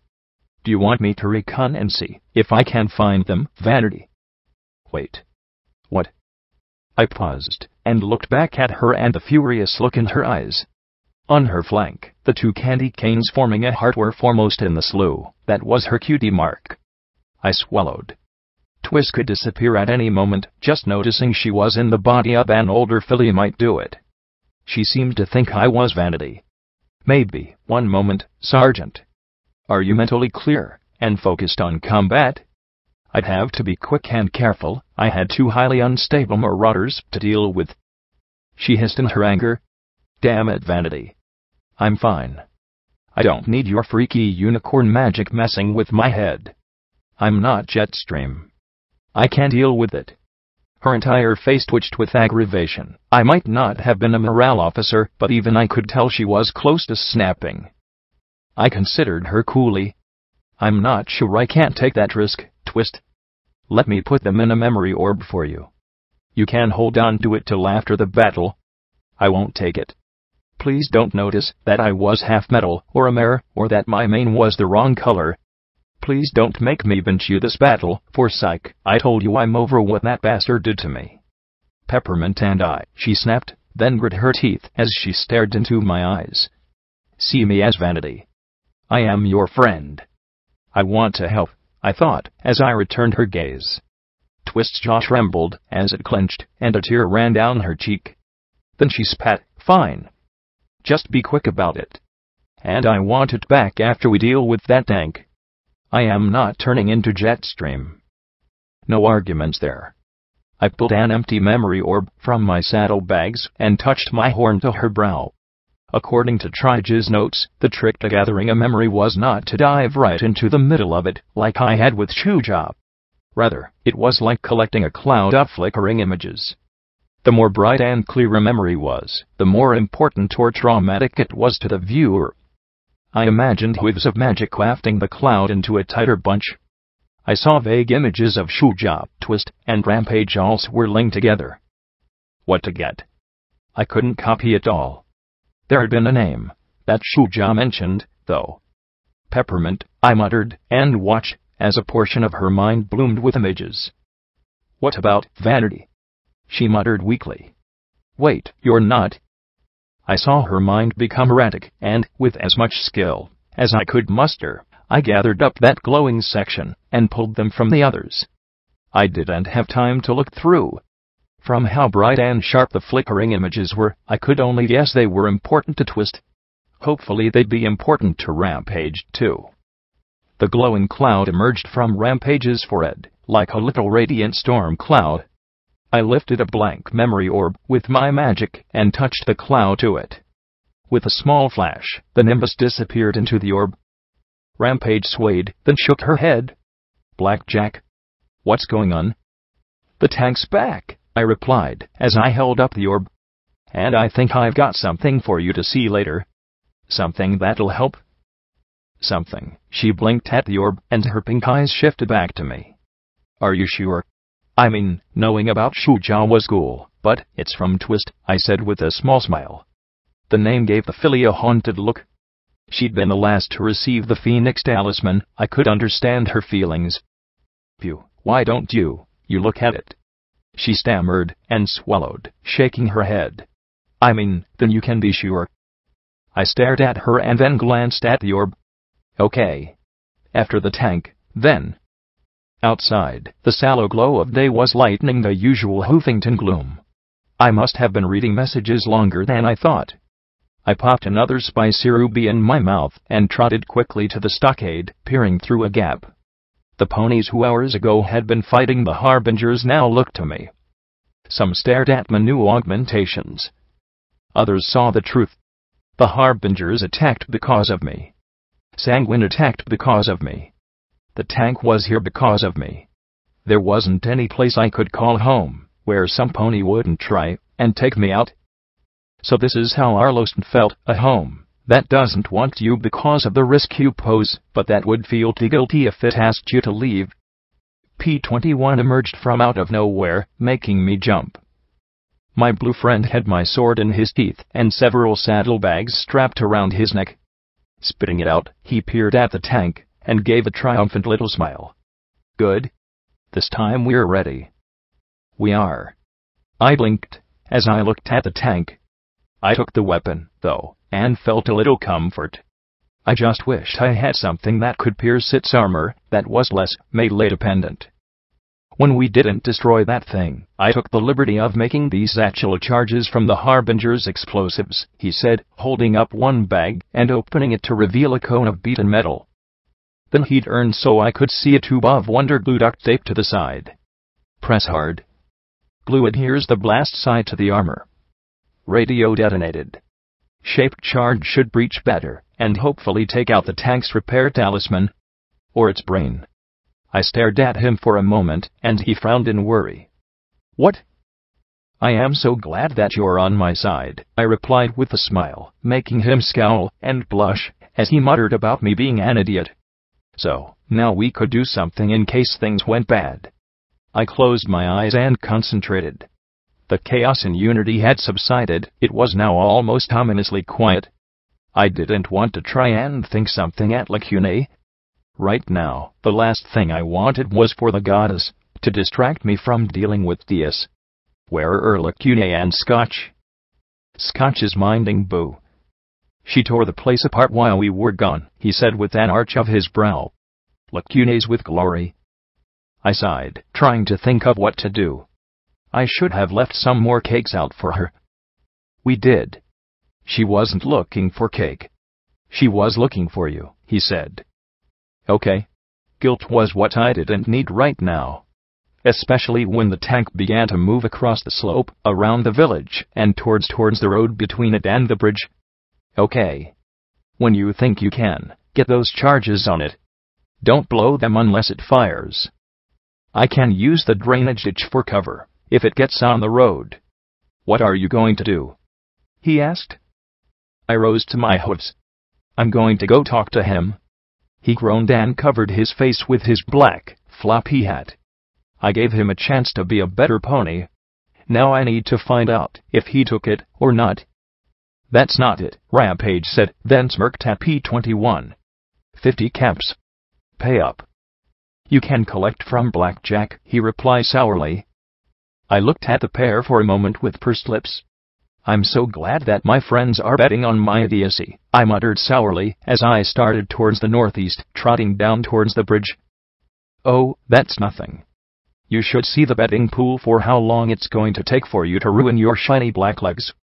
I think half the ponies you know are in on it, Rampage said. I gave you 16 hours. I am not going to ruin these legs.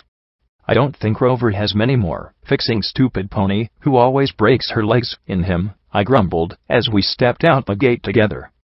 P-21 was already gone. Trige bet it would only take you 8, Rampage snickered. Well, Trige smokes too much, I countered with a scowl. Don't we have a tank to deal with right now? Some pony is touchy, Rampage observed. Some pony is dealing with a tank run by the brain of your old pal, Diaz, I snapped. Some pony has a right to be touchy. Diaz, she gasped, as she looked up at me, and then pointed at the tank with her little hoof. You're telling me that Diaz's brain is in there? I sighed, and nodded, and the filly burst into a peal of laughter. Oh, sweet Celestia, that is just perfect. Diaz had crossed the ditch with ease, and now the massive tank began rolling up the road towards me. Rampage, stop helping Trudge win that bet, I said, as the road shook under my black hooves. Looking at those two cannons, I could only gulp, and manage a weak smile. Then I spotted a black hat move in quickly, and quietly along the ditch beside me, creeping as low as possible. That gave me a little confidence as the huge machine came to a stop 20 feet away. At least none of his weapons were pointed right at me. Okay. Time for diplomacy. Hello, doof. Doof. Rampage looked at me with a frown, and pointed a hoof at the tank. I thought you said this was Diaz? She frowned, as if focusing on something. I watched as the two candy canes appeared, but didn't manifest fully. Her eyes flickered, and I imagined Twist peeking at me from the depths of Rampage. Doof was Diaz. And now he's doof again, I said, looking up at the tank with a hopeful smile. Right? The good marauder doof. The pony who wants to be a bitter pony. The turret whirred low, as the cannon swung back and forth twice. Oh, I really hope that P-21 was fast with those satchel bombs. Oh, let me guess, Rampage said as she hopped onto my back and tapped the black plates that ran along my spine. You're here for a rematch? You should watch yourself. Blackjack has all these fancy upgrades. You really shouldn't fight her for, another 8 hours. Right. That should put you in the perfect window for a rematch. Rampage, stop trying to win that bet, I said, bucking her off and onto the road beside me. The tank let out a rumble, and a camera focused on the older filly. Yuck, Diaz. That's Rampage. I frowned. Haven't you ever seen her like this? Diaz swung his turret back and forth again. Rampage snorted. We don't exactly allow magical disintegration weapons in cage fights. Ruins the suspense, and the damn flash fillies would be impossible to live with. Rampage stood and faced Diaz again. Big Daddy is going to squirt when he hears about this. He's always going on about having the biggest, baddest fighters in the hoof.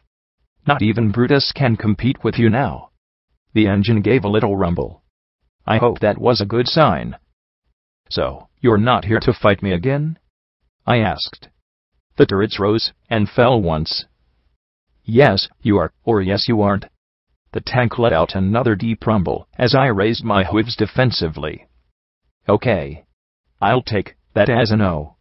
The camera is focused on me, and I looked at my black armored limbs. I gave him a wan smile. Yeah. Blackjack, new and improved. And a little less me. The engine let out a low growl. Rampage stepped forwards again, and I cringed inwardly, as she said, You're being awfully quiet. Don't you have a single cunt for me? Come on, that tank has to be wired with loudspeakers, or something. Diaz let out a deeper growl of his engine, and shook his turret. No, you aren't, or no, you've suddenly embraced a whole new appreciation of femininity. I took several steps away from her to the side, and spotted P-21 peeking at me from behind the tank. He smiled, gave a little nod, and disappeared behind it completely. Rampage, I'm not going to blame Diaz for shooting you. Stop being like brass. The engine growled once more, but softer. Slowly, I moved in front of him again. Is it because you can talk? Did they do something to you? The cannons rose and fell once. Rampage whistled long and low. I guess that's Dawn's equivalent to washing a pony's mouth out with soap. The engine growled again, lower and more ominous. So you're not here to fight me, what are you here for? I asked, as I looked up at the vehicle. He didn't growl his engine or shake his turret or anything. Are you here to help me? No answer. Help Chapel? Again, no answer. Revenge on Dawn? No answer. Go back to the Reapers. Suddenly Rampage fell back laughing. She laughed so hard her hooves kicked into the air. Rampage, What's gotten into you?" She laughed so hard she was crying. Oh. It's just too much." She wiped her eyes with a hoof as she looked up at the tank. "Is it that you suddenly don't have a clue what to do with your life, and the only thing you can think of is to follow Blackjack in the hope that she'll help you make some sense of the incredibly fucked up circumstances you now find yourself in?" Diaz rumbled his engines in an idle tone, and then gave a tiny rise and fall of his cannons. "What?" I blurted out. Rampage laughed even harder at that. "Wait. Why?" "Because that's what you do when you've been beaten by Blackjack, DUH," Rampage said as she sat up. "If she doesn't kill you, then she makes you re-examine your entire life, and you follow her along until you find something that makes sense. And because it's a whole lot easier than trying to kill you a second time. I mean, look at the list. You've got me. Sanguine at the end there. Psycho shy. Now Diaz. I bet Gorgon would have too, if it weren't for that whole rock-crushing T'Pol thing." I sat back on my haunches, eyes wide, as I tried to process this particular line of crazy. "But that's insane. Blackjack, have you looked around lately?" "What's sane?" Rampage asked, as she stopped laughing, smiling up at me. "I'm an immortal amalgamation of souls. You're a cyberpony. Diaz is a tank. One of your best friends is an alicorn, and your lover looks like Rainbow Dash. The only friend you have even close to anything approaching normal is P-21. P-21 stepped out from behind Diaz, tossing a detonator to me. "I'm just waiting with bated breath to turn into a ghoul," he said flatly, as he stepped beside me and looked up at the tank. Its engine roared. P-21 pushed his hat back and glared up at Diaz. "Stop. You've got 4 bombs glued to your chassis. I'm not nearly as mechanically smart as my little girl, but I am pretty sure that they'll rip your engine right off." The engine noise dropped substantially, and P-21 went on. "They're also on timers, so even if you kill us, they'll go off." The engine rumbled again, and he pointed a blue hoof up at the tank. "Stop." The engine slacked off. "I'm not like Blackjack. I don't trust some pony who chased us all across the wasteland to not swap back to being a complete monster. The only way I'll tolerate you being anywhere around us is if we have a way to turn you into scrap, if you decide to swap back to Dawn's side, or just kill us for the laughs. Got it?" For a very tense moment, I was sure we were all going to explode in a fiery ball. Rampage stared at him in amazement, and even I was a little taken aback. P-21 didn't flinch away from the machine. Then Diaz raised and lowered his turrets once. "Good. Then open your hatch, because if I were Steel Rain, I'd have some kind of bomb strapped to your brain set to go off the instant I knew you'd gone rogue." I blinked in surprise. Why hadn't I thought of that, given that was exactly what Dawn had done to Steel Rain? The hatch on the turret opened, and P-21 started climbing up. Rampage stepped next to me, and murmured in amazement, "When the hell did his testicles drop?" "Hush," I replied, unable to stop smiling. I tried to jump up beside him, but my legs were slower and heavier than I was used to. Instead, I scraped and flailed my way up the side of the tank, nearly falling off twice. I really miss my fingers. It seemed Shadow Bolt augmentations didn't understand the concept of climb. There were errors flashing, device not found. I reached the top, and one camera turned to look right up my hind end. Yup. Diaz all right. The engine made a strange coughing noise. Was it just me, or was he laughing? I got to the hatch, looking down into that cramped space. "Do you even know what you're looking for?" I asked, as I saw a blue butt poking out from underneath some equipment. "Nope. But I'm not looking for it. I'm sniffing for it.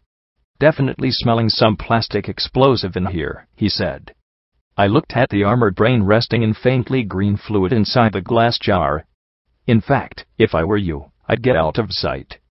If a Harbinger spots you sitting up there, it won't be a hard call to set off whatever I'm sniffing down here." Then his hooves flipped over. "Aha. There you are. Wired to, well, something. HMMM.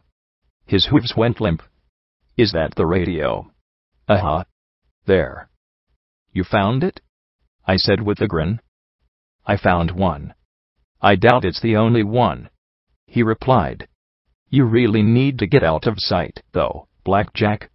At least till I'm sure he won't blow when some pony else pushes a button. Right?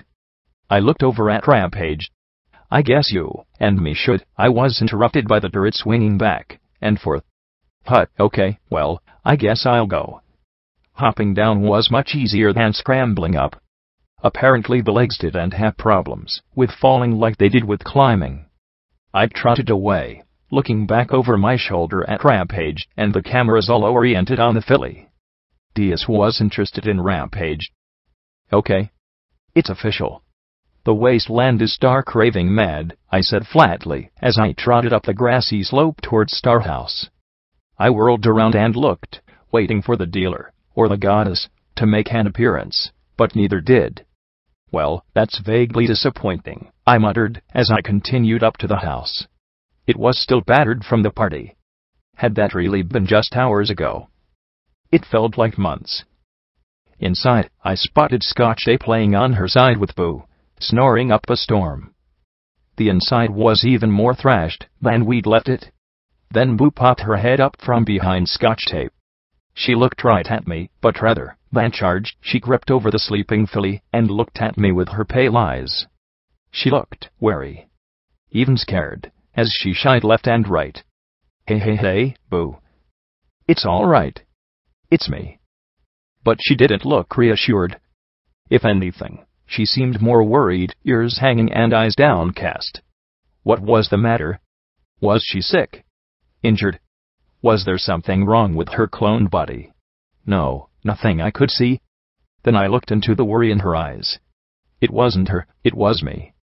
But what had I done? No. I sighed and closed my eyes. Damn it, I haven't been treating you very good since Hippocratic, have I, Boo? I'd left her to go gallivanting across the hoof, then come back only to leave her behind again. I really was a self-centered nag, wasn't I? Gently, I reached out and stroked her white mane. It was growing a bit long, partially concealing her white eyes behind milky bangs. I pulled her closer and held her, rubbing her spine. I could still nuzzle her as well as I ever could. Boo relaxed a little bit and nuzzled me in return.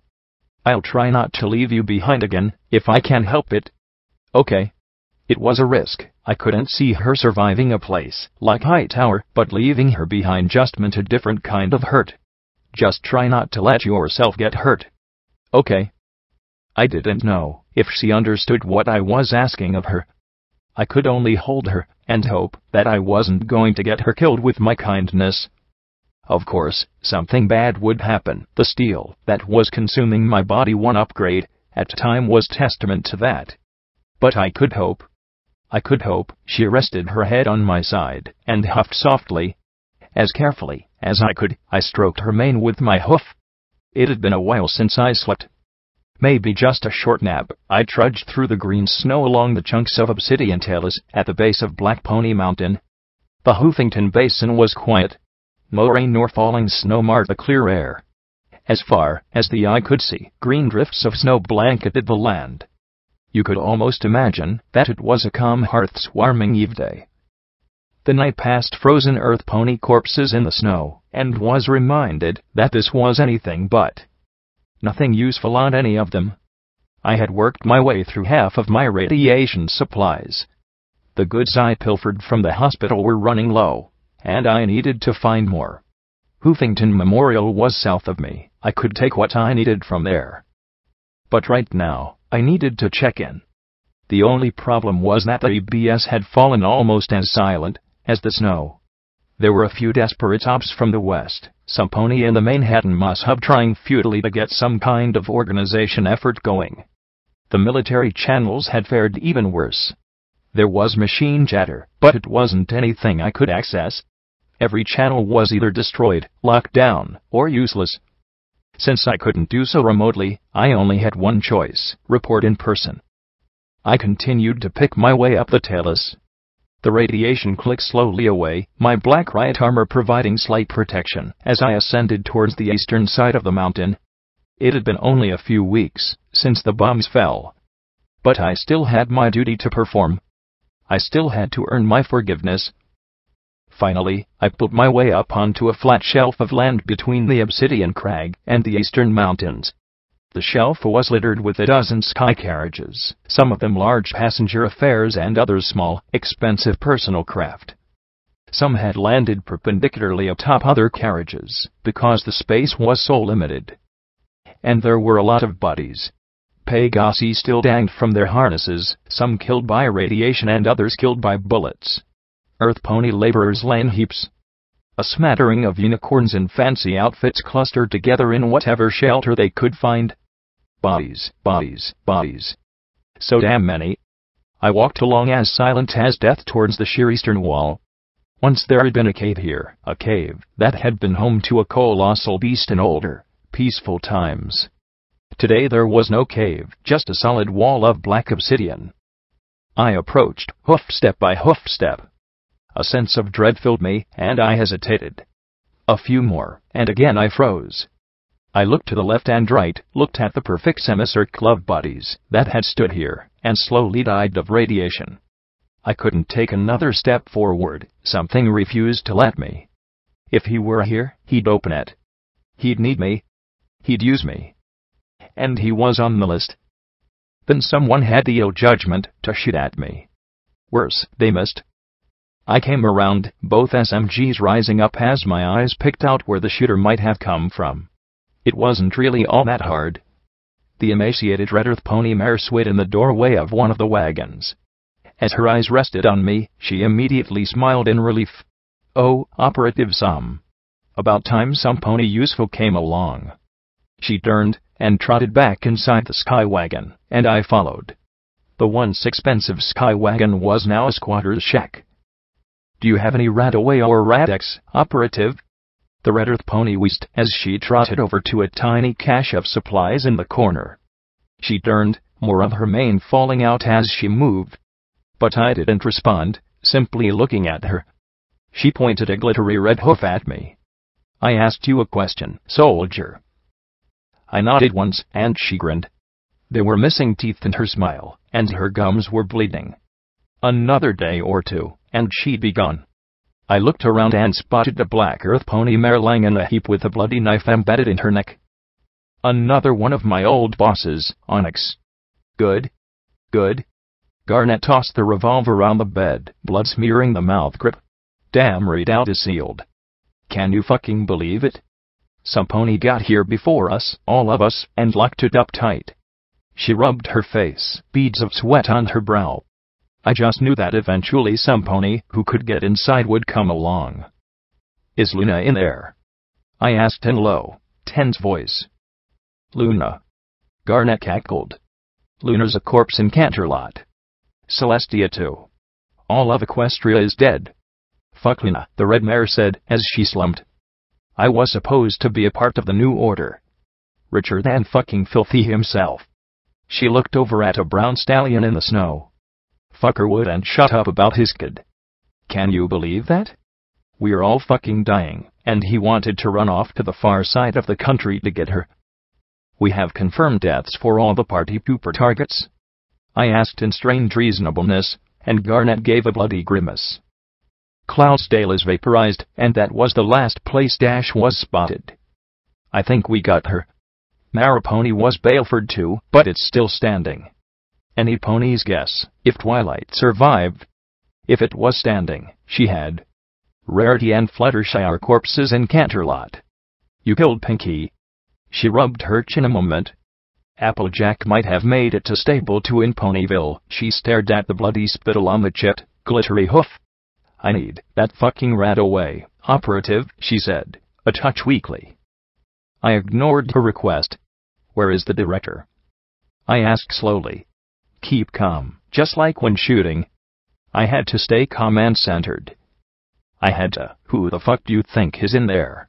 She glowered at me, pointing at the wall with the chipped ruby hoof. He buttoned it up tight. He's got everything in there. The whole facility to himself. Probably his fucking robot, too. Then she grinned her ghastly, bloody grin. But now that you're here, you can get in there. You can get me inside. Right? You have a code, or password, or something. That's all I want." She panted in desperation, as I just looked at her, and she asked in exasperation, "What? Do you want money?" She kicked open a suitcase, scooped up two great big hooffuls of bits, and held them up to me. "I've got money. There was so much damn money we scammed off those aristocrat jackasses. Kingpin paid 'em in to get into. CEOs and other business leaders, fuckers all came here actually thinking they'd get in." Her bloodshot eyes twitched as she grinned hopefully, then her grin sagged, along with her forelegs.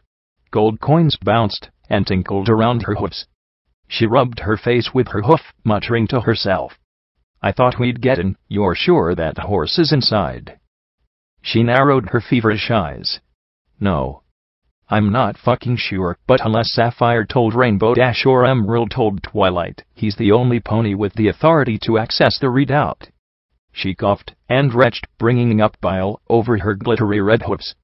"Now pass me some Radex, operative." "No," I replied, turning to go. "What?" Garnet gasped. "I still need to finish the mission. Luna gave the order." "I must carry it out," I said simply. "I'll need all my radiological supplies to do so. Give it to me or I'll take it off your corpse." I stopped and just looked at her as she trembled, then swept up the gun in her mouth and fired again. And again. And again. The .32 caliber rounds thumped against my barding, but didn't penetrate. Then the revolver started to click.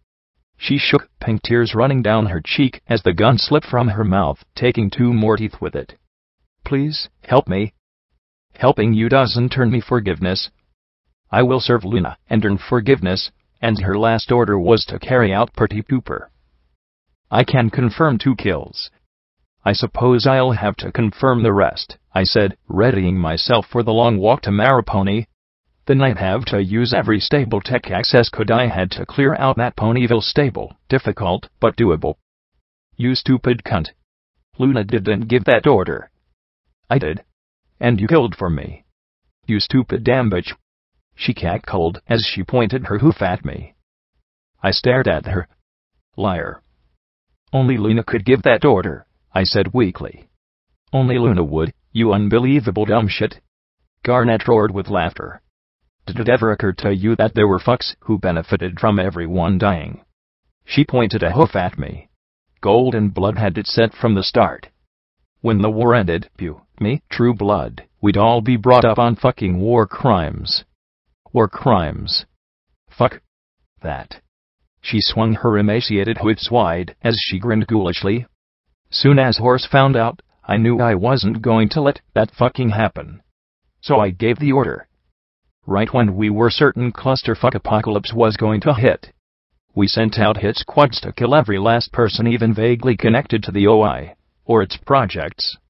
No pony would know about the readout. We'd live like fucking gods." "I see," I murmured. I bowed my head and clasped my hoofs.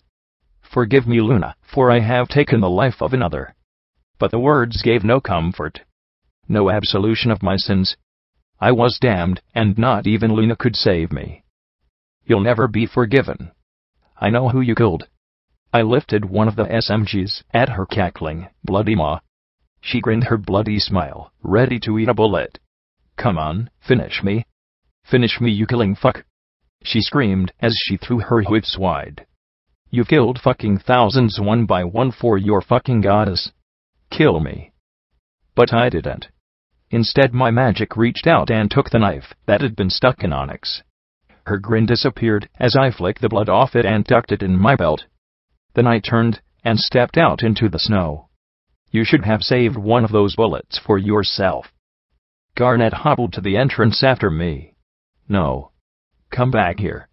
Kill me, you cunt. You whore. Murderer. We killed every pony. Kill me." She screamed after me. I never looked back, as I heard her bloody choking sob, "Please, kill me too, tilde tilde tilde." I woke, my Pip-Buck's chronometer telling me my 2 hours had passed. Boo snuggled against me, snoozing as well. I smiled, and nuzzled her mane. She smelled like cherry filling. Then I glanced up at Glory, watching me with an odd look on her face as she sat before me. My cheeks reddened, and I swallowed, looking aside. I didn't do anything, I muttered. How long had she been watching me sleep? Was she ticked I slept here rather than going up to her? I know you didn't, she said, as she moved up to my other side and curled up against me with a sigh. The question is, would you like to? She wasn't asking, as if she planned on throwing me into more walls, but there were still little alarms going off in my head. As if sensing my trepidation, Glory smiled a little. I'm not going to be mad. I just wanted to know if you'd like to or not. I glanced at the snoozing blank, then back at her. No. At least, not unless she suddenly told me she wanted to do something like that with me. And you were okay with it. I mean, if you're asking me on a purely physical level then, but I trailed off as she sighed. Sorry. It's something you can't really help, Blackjack. You are who you are, she replied, as she leaned against me. I'm understanding that a little more now. I guess the question is, am I okay with it? And I really don't know. You seemed really okay earlier, I muttered with a rueful smile. Bite her, I added, and watched her blush and smile. That was relief sex, Blackjack. I claim temporary insanity, she muttered, then sighed. I don't want to be left out of your life, because then I'll have nothing. But staying with you is hard. It's not your fault. You just have stuff happen to you. But it's still hard. And it hurts. She closed her eyes and lay against me. Just don't leave me out. Whatever happens, don't leave me out or leave me behind. Please, I won't, I murmured, and kissed her closed eyes, drawing a smile and sigh from her lips. She nuzzled me and drifted off to sleep. With a blanket of mares, maybe the dreams would be better. Then I noticed that she wasn't the only pony who'd been watching me. There, opposite me, sat the dealer. His eyes trailed over my sleeping companions, and then he looked at me with an expression of quiet envy. Echo, I murmured, and his lips curled into a sour sort of smile. South. Figured it out, did you? He rasped softly. Suppose you would sooner, or later. Scotch-Ape did. Or, rather, she figured out, smiling Jack. I looked at his gaunt figure as his eyes widened in surprise. Did she? Hut. He chuckled and gave a sheepish little smile as he rubbed the back of his head. Always loved that character. Once mesmerized a dozen zombie buffalo to perform ballet in tutas. Good game, that one. Why didn't you tell me about Echo sooner? I asked, as I looked up at him.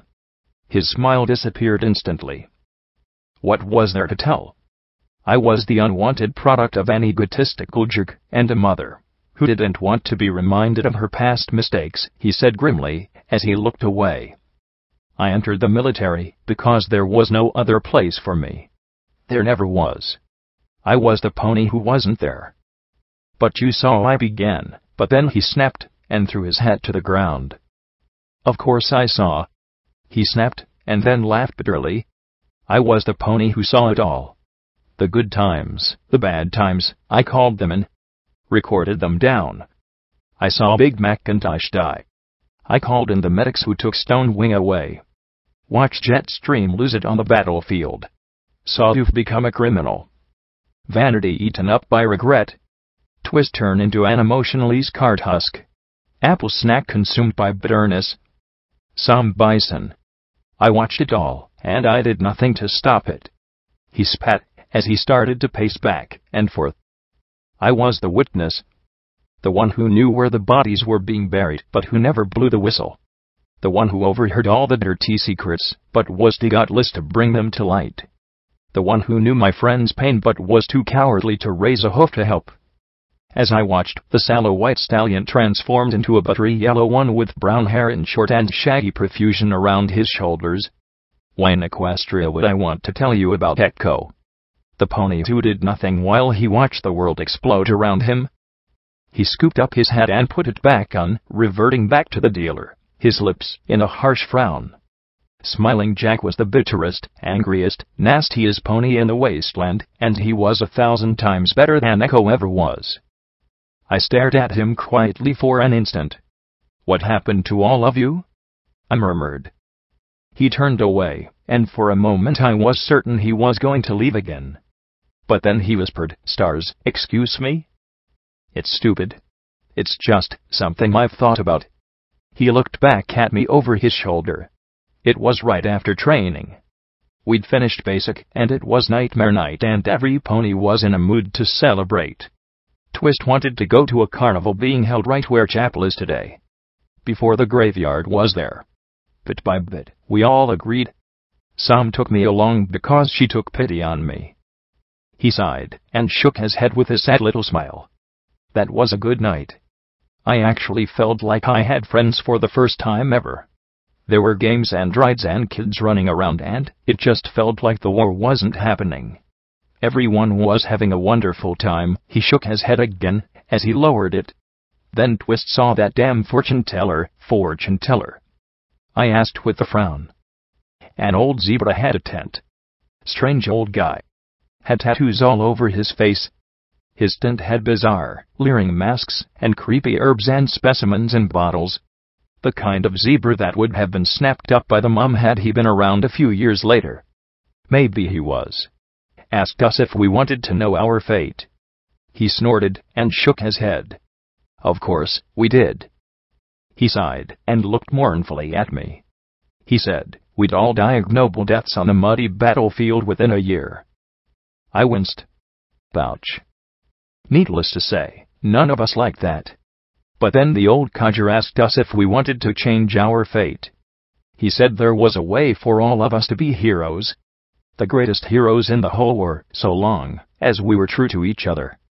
So long as we never, ever broke fellowship with each other. He hissed slowly through his teeth. What can I say? Friendship, fame, heroism. The catch? I asked with a sympathetic smile. He shook his head and looked at me.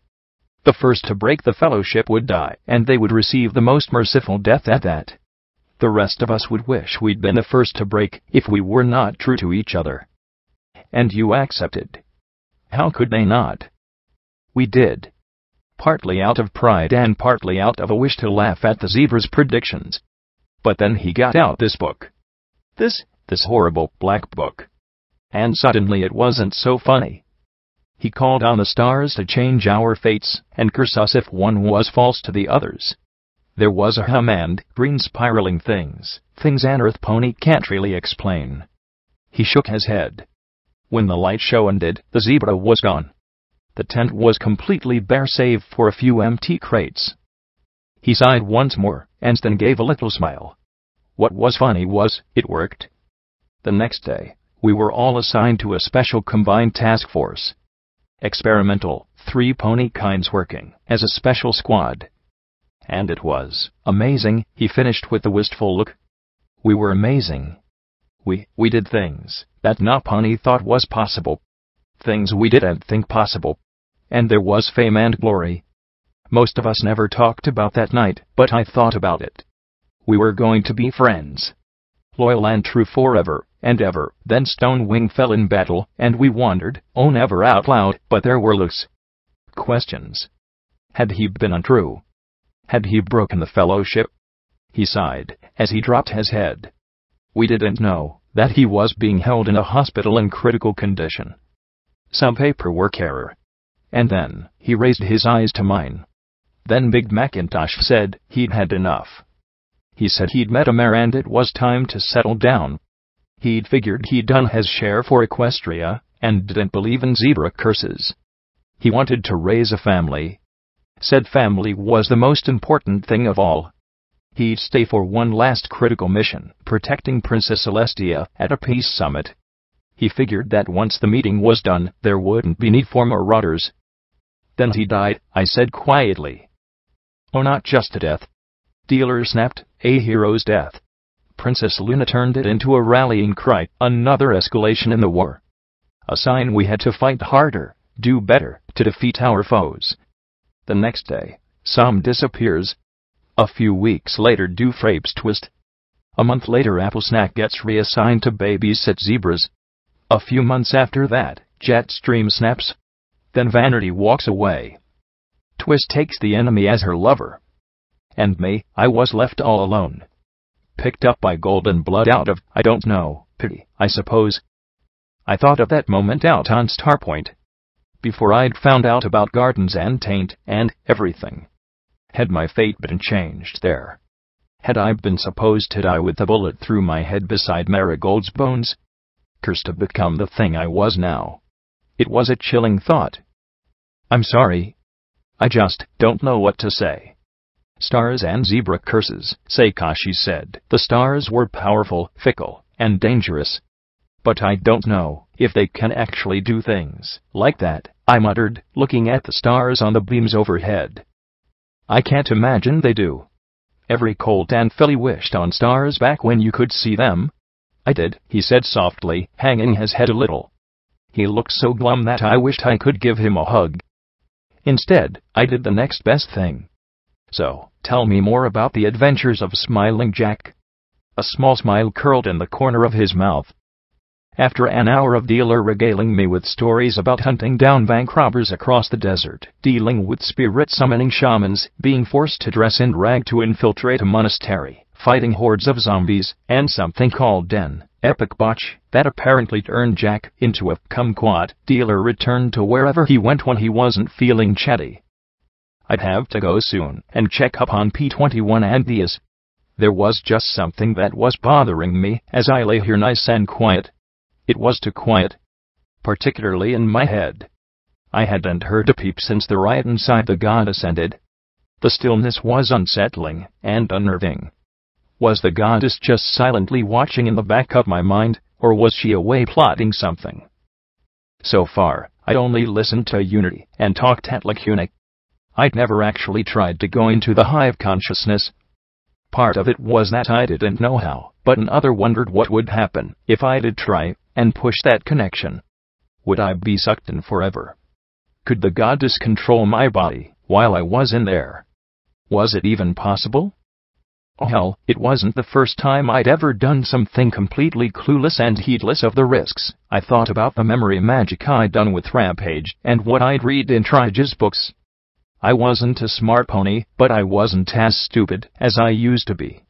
Memory spells shared memories, and the goddess was like a massive memory orb filled with countless recollections and souls. She was just able to control where those memories went. If I thought about the goddess as a collection of memories, maybe I could go into it the same way as I entered Rampage's thoughts. I visualized that part in the back of my mind, where I talked to Lacune, and the goddess spoke to me as a pool of water filled with countless glowing clouds of memory. Instead of trying to pull them to me, I pushed myself into that pool, just as I had with Shuja. Slowly the world around me faded to black as I struggled deeper and deeper into that pool. Swimming was a pretty alien concept to me, so I settled with sinking. Sinking I could handle. Then I heard it, the faintest whispers in the dark. First one or two. Then a small crowd. Then a steady stream of barely audible comments. She has it. She is out. She is coming. Coming soon. She is bringing it. Bringing it to us.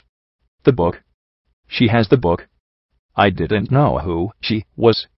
More chilling were the comments after that. We must kill her. No, we must reward her. One of us. One of us. I tried not to pay attention to whispers. I needed to find the big ego in charge of them all. Mentally, I sank deeper. My body was left behind, an unnerving sensation. It was exactly how I'd felt after escaping Hightower. A feeling of letting go. Then I heard the voice and saw the distant blue glow. I moved towards it. For some reason I imagined myself as a white unicorn with a striped mane and no metal. At least here I could be normal. That blue glow coalesced into the goddess, an immense blue unicorn from the waist up surrounded by a ring of faint glowing pony shapes. Her hips devolved into a glowing amoeboid mess stretching out around her like tendrils into the cloud, and her lumpy blue hide seemed to undulate and move in strange ways. I stared at the sight of two green unicorn heads poking from her shoulders, looking on. By the side of the goddess's head floated a translucent, membranous balloon connected by a meaty filament to the goddess temple. And trapped within was a very familiar purple mare's head. In front of the goddess were hundreds of windows, like terminal screens. In them, I could see images all across Equestria. Most of them were scenes of the Wasteland. One was looking down upon a village of zebras, and I thought that one of them looked a bit like Zenith. Of course, they all looked kinda similar. Then I spotted Calamity. There was no missing that hat. It was like P-21's, and there just couldn't be another Pegasus with one like it in the Wasteland. The windows in the center swelled in size. Perhaps window size was the equivalent to how much attention she was giving something. If so, what she was looking at was, as best as I could see, a floating city fortress hovering over the clouds. From a dozen eyes, I saw a wing of alicorns fly through the dark clouds around the massive structure of war. Such power, the goddess purred. Thunderhead-class mobile siege platform, said the mare's head in her right shoulder. The glorious dawn, intoned the other. The view swooped in and suddenly jerked as the alicorns teleported into a docking bay. One by one, the crew Pegasi were magically neutralized and dragged into the corner. The green mare heads closed their eyes and said in unison, "We have the location of his quarters." The goddess nodded. "Watch the others and make sure they are not discovered." She turned her gaze to glance at the purple head inside its balloon, and then returned her eyes to the windows. "Take us there." "Are we certain he is amenable?" one of the green mares asked. "Of course he will be." The goddess snapped. "He desires magic. We desire power. What better match could there possibly be? With his machines of war we shall bring Red-Eye to heal and save all of ponykind from the Wasteland. So long as he does not turn that power upon us," the other green mare warned. "Yes, we shall take precautions. Soon the Black Book will be ours, and we will make the required changes to perpetuate ourselves," the goddess said testily. "Trixie," murmured the purple head weakly. "Please, silence," the goddess boomed as she glared at the balloon. "You tried it your way. You failed. I acknowledged when you were right about me. Why can you not accept that this is the way it must be? Why must you perpetually insist on another way? After 200 years of trying, only force has been proved to work. What kind of scientist continues to use a flawed method?" The goddess stared at the windows as the purple head hung in shame. "No more missionaries, Twilight. No more trying to work with ponies like Red-Eye. We must control the situation, not let it control us." She glared at the windows a moment. "Go." Half the windows flickered as they jumped into a sumptuously decorated office. The walls were festooned with weapons, Pegasi uniforms, flags, and maps. The dusky Pegasus sightseeing before at the Rainbow Dash Skyport now sat behind a desk, scowling at a chart. Two guards stood by with bored looks on their faces. Those bored looks turned to astonishment as magic bolts slammed into them and dropped them in heaps on the floor. Harbinger drew a strange, ominous-looking beam pistol as he crouched behind the desk. There was something familiar about it, but I wasn't precisely sure where I'd seen it before. "Peace," the goddess thundered. "The goddess has not come to do battle. Your soldiers are merely stunned, not slain." Slowly, Harbinger rose up from behind the desk as one window slowly advanced upon him. "The goddess has come to parley with the Grand Pegasus Enclave." After a moment, he dropped the pistol on the desktop. "Brown Wind, it's true," he said, as he slowly rose to his hoofs. "You really do exist." He narrowed his eyes a bit. "I expected an assassination attempt from Red-Eye's alicorns before now. He has to suspect we're moving against him." "Indeed, but the goddess does not serve Red-Eye. He has abused the GODDESS's trust, and so we seek a new partner. A better partner. And who better to rule this new world with the goddess of Equestria and the lords of the sky?" Her words were perfectly chosen, drawing a smile from the gray stallion. "You're proposing some kind of alliance?" he asked slowly, as if disbelieving even the idea of it. "The goddesses. Your people require magic. The goddess has more magical power than any equine who has ever lived. With your forces, you shall have your righteous battle against the wicked Red-Eye. But that is not all. The goddess knows of your struggle with Thunderhead. How they withhold their own sources of magic while you grow ever weaker. How they pursue biological weapons to use against their own people. Their evil is intolerable even to the goddess.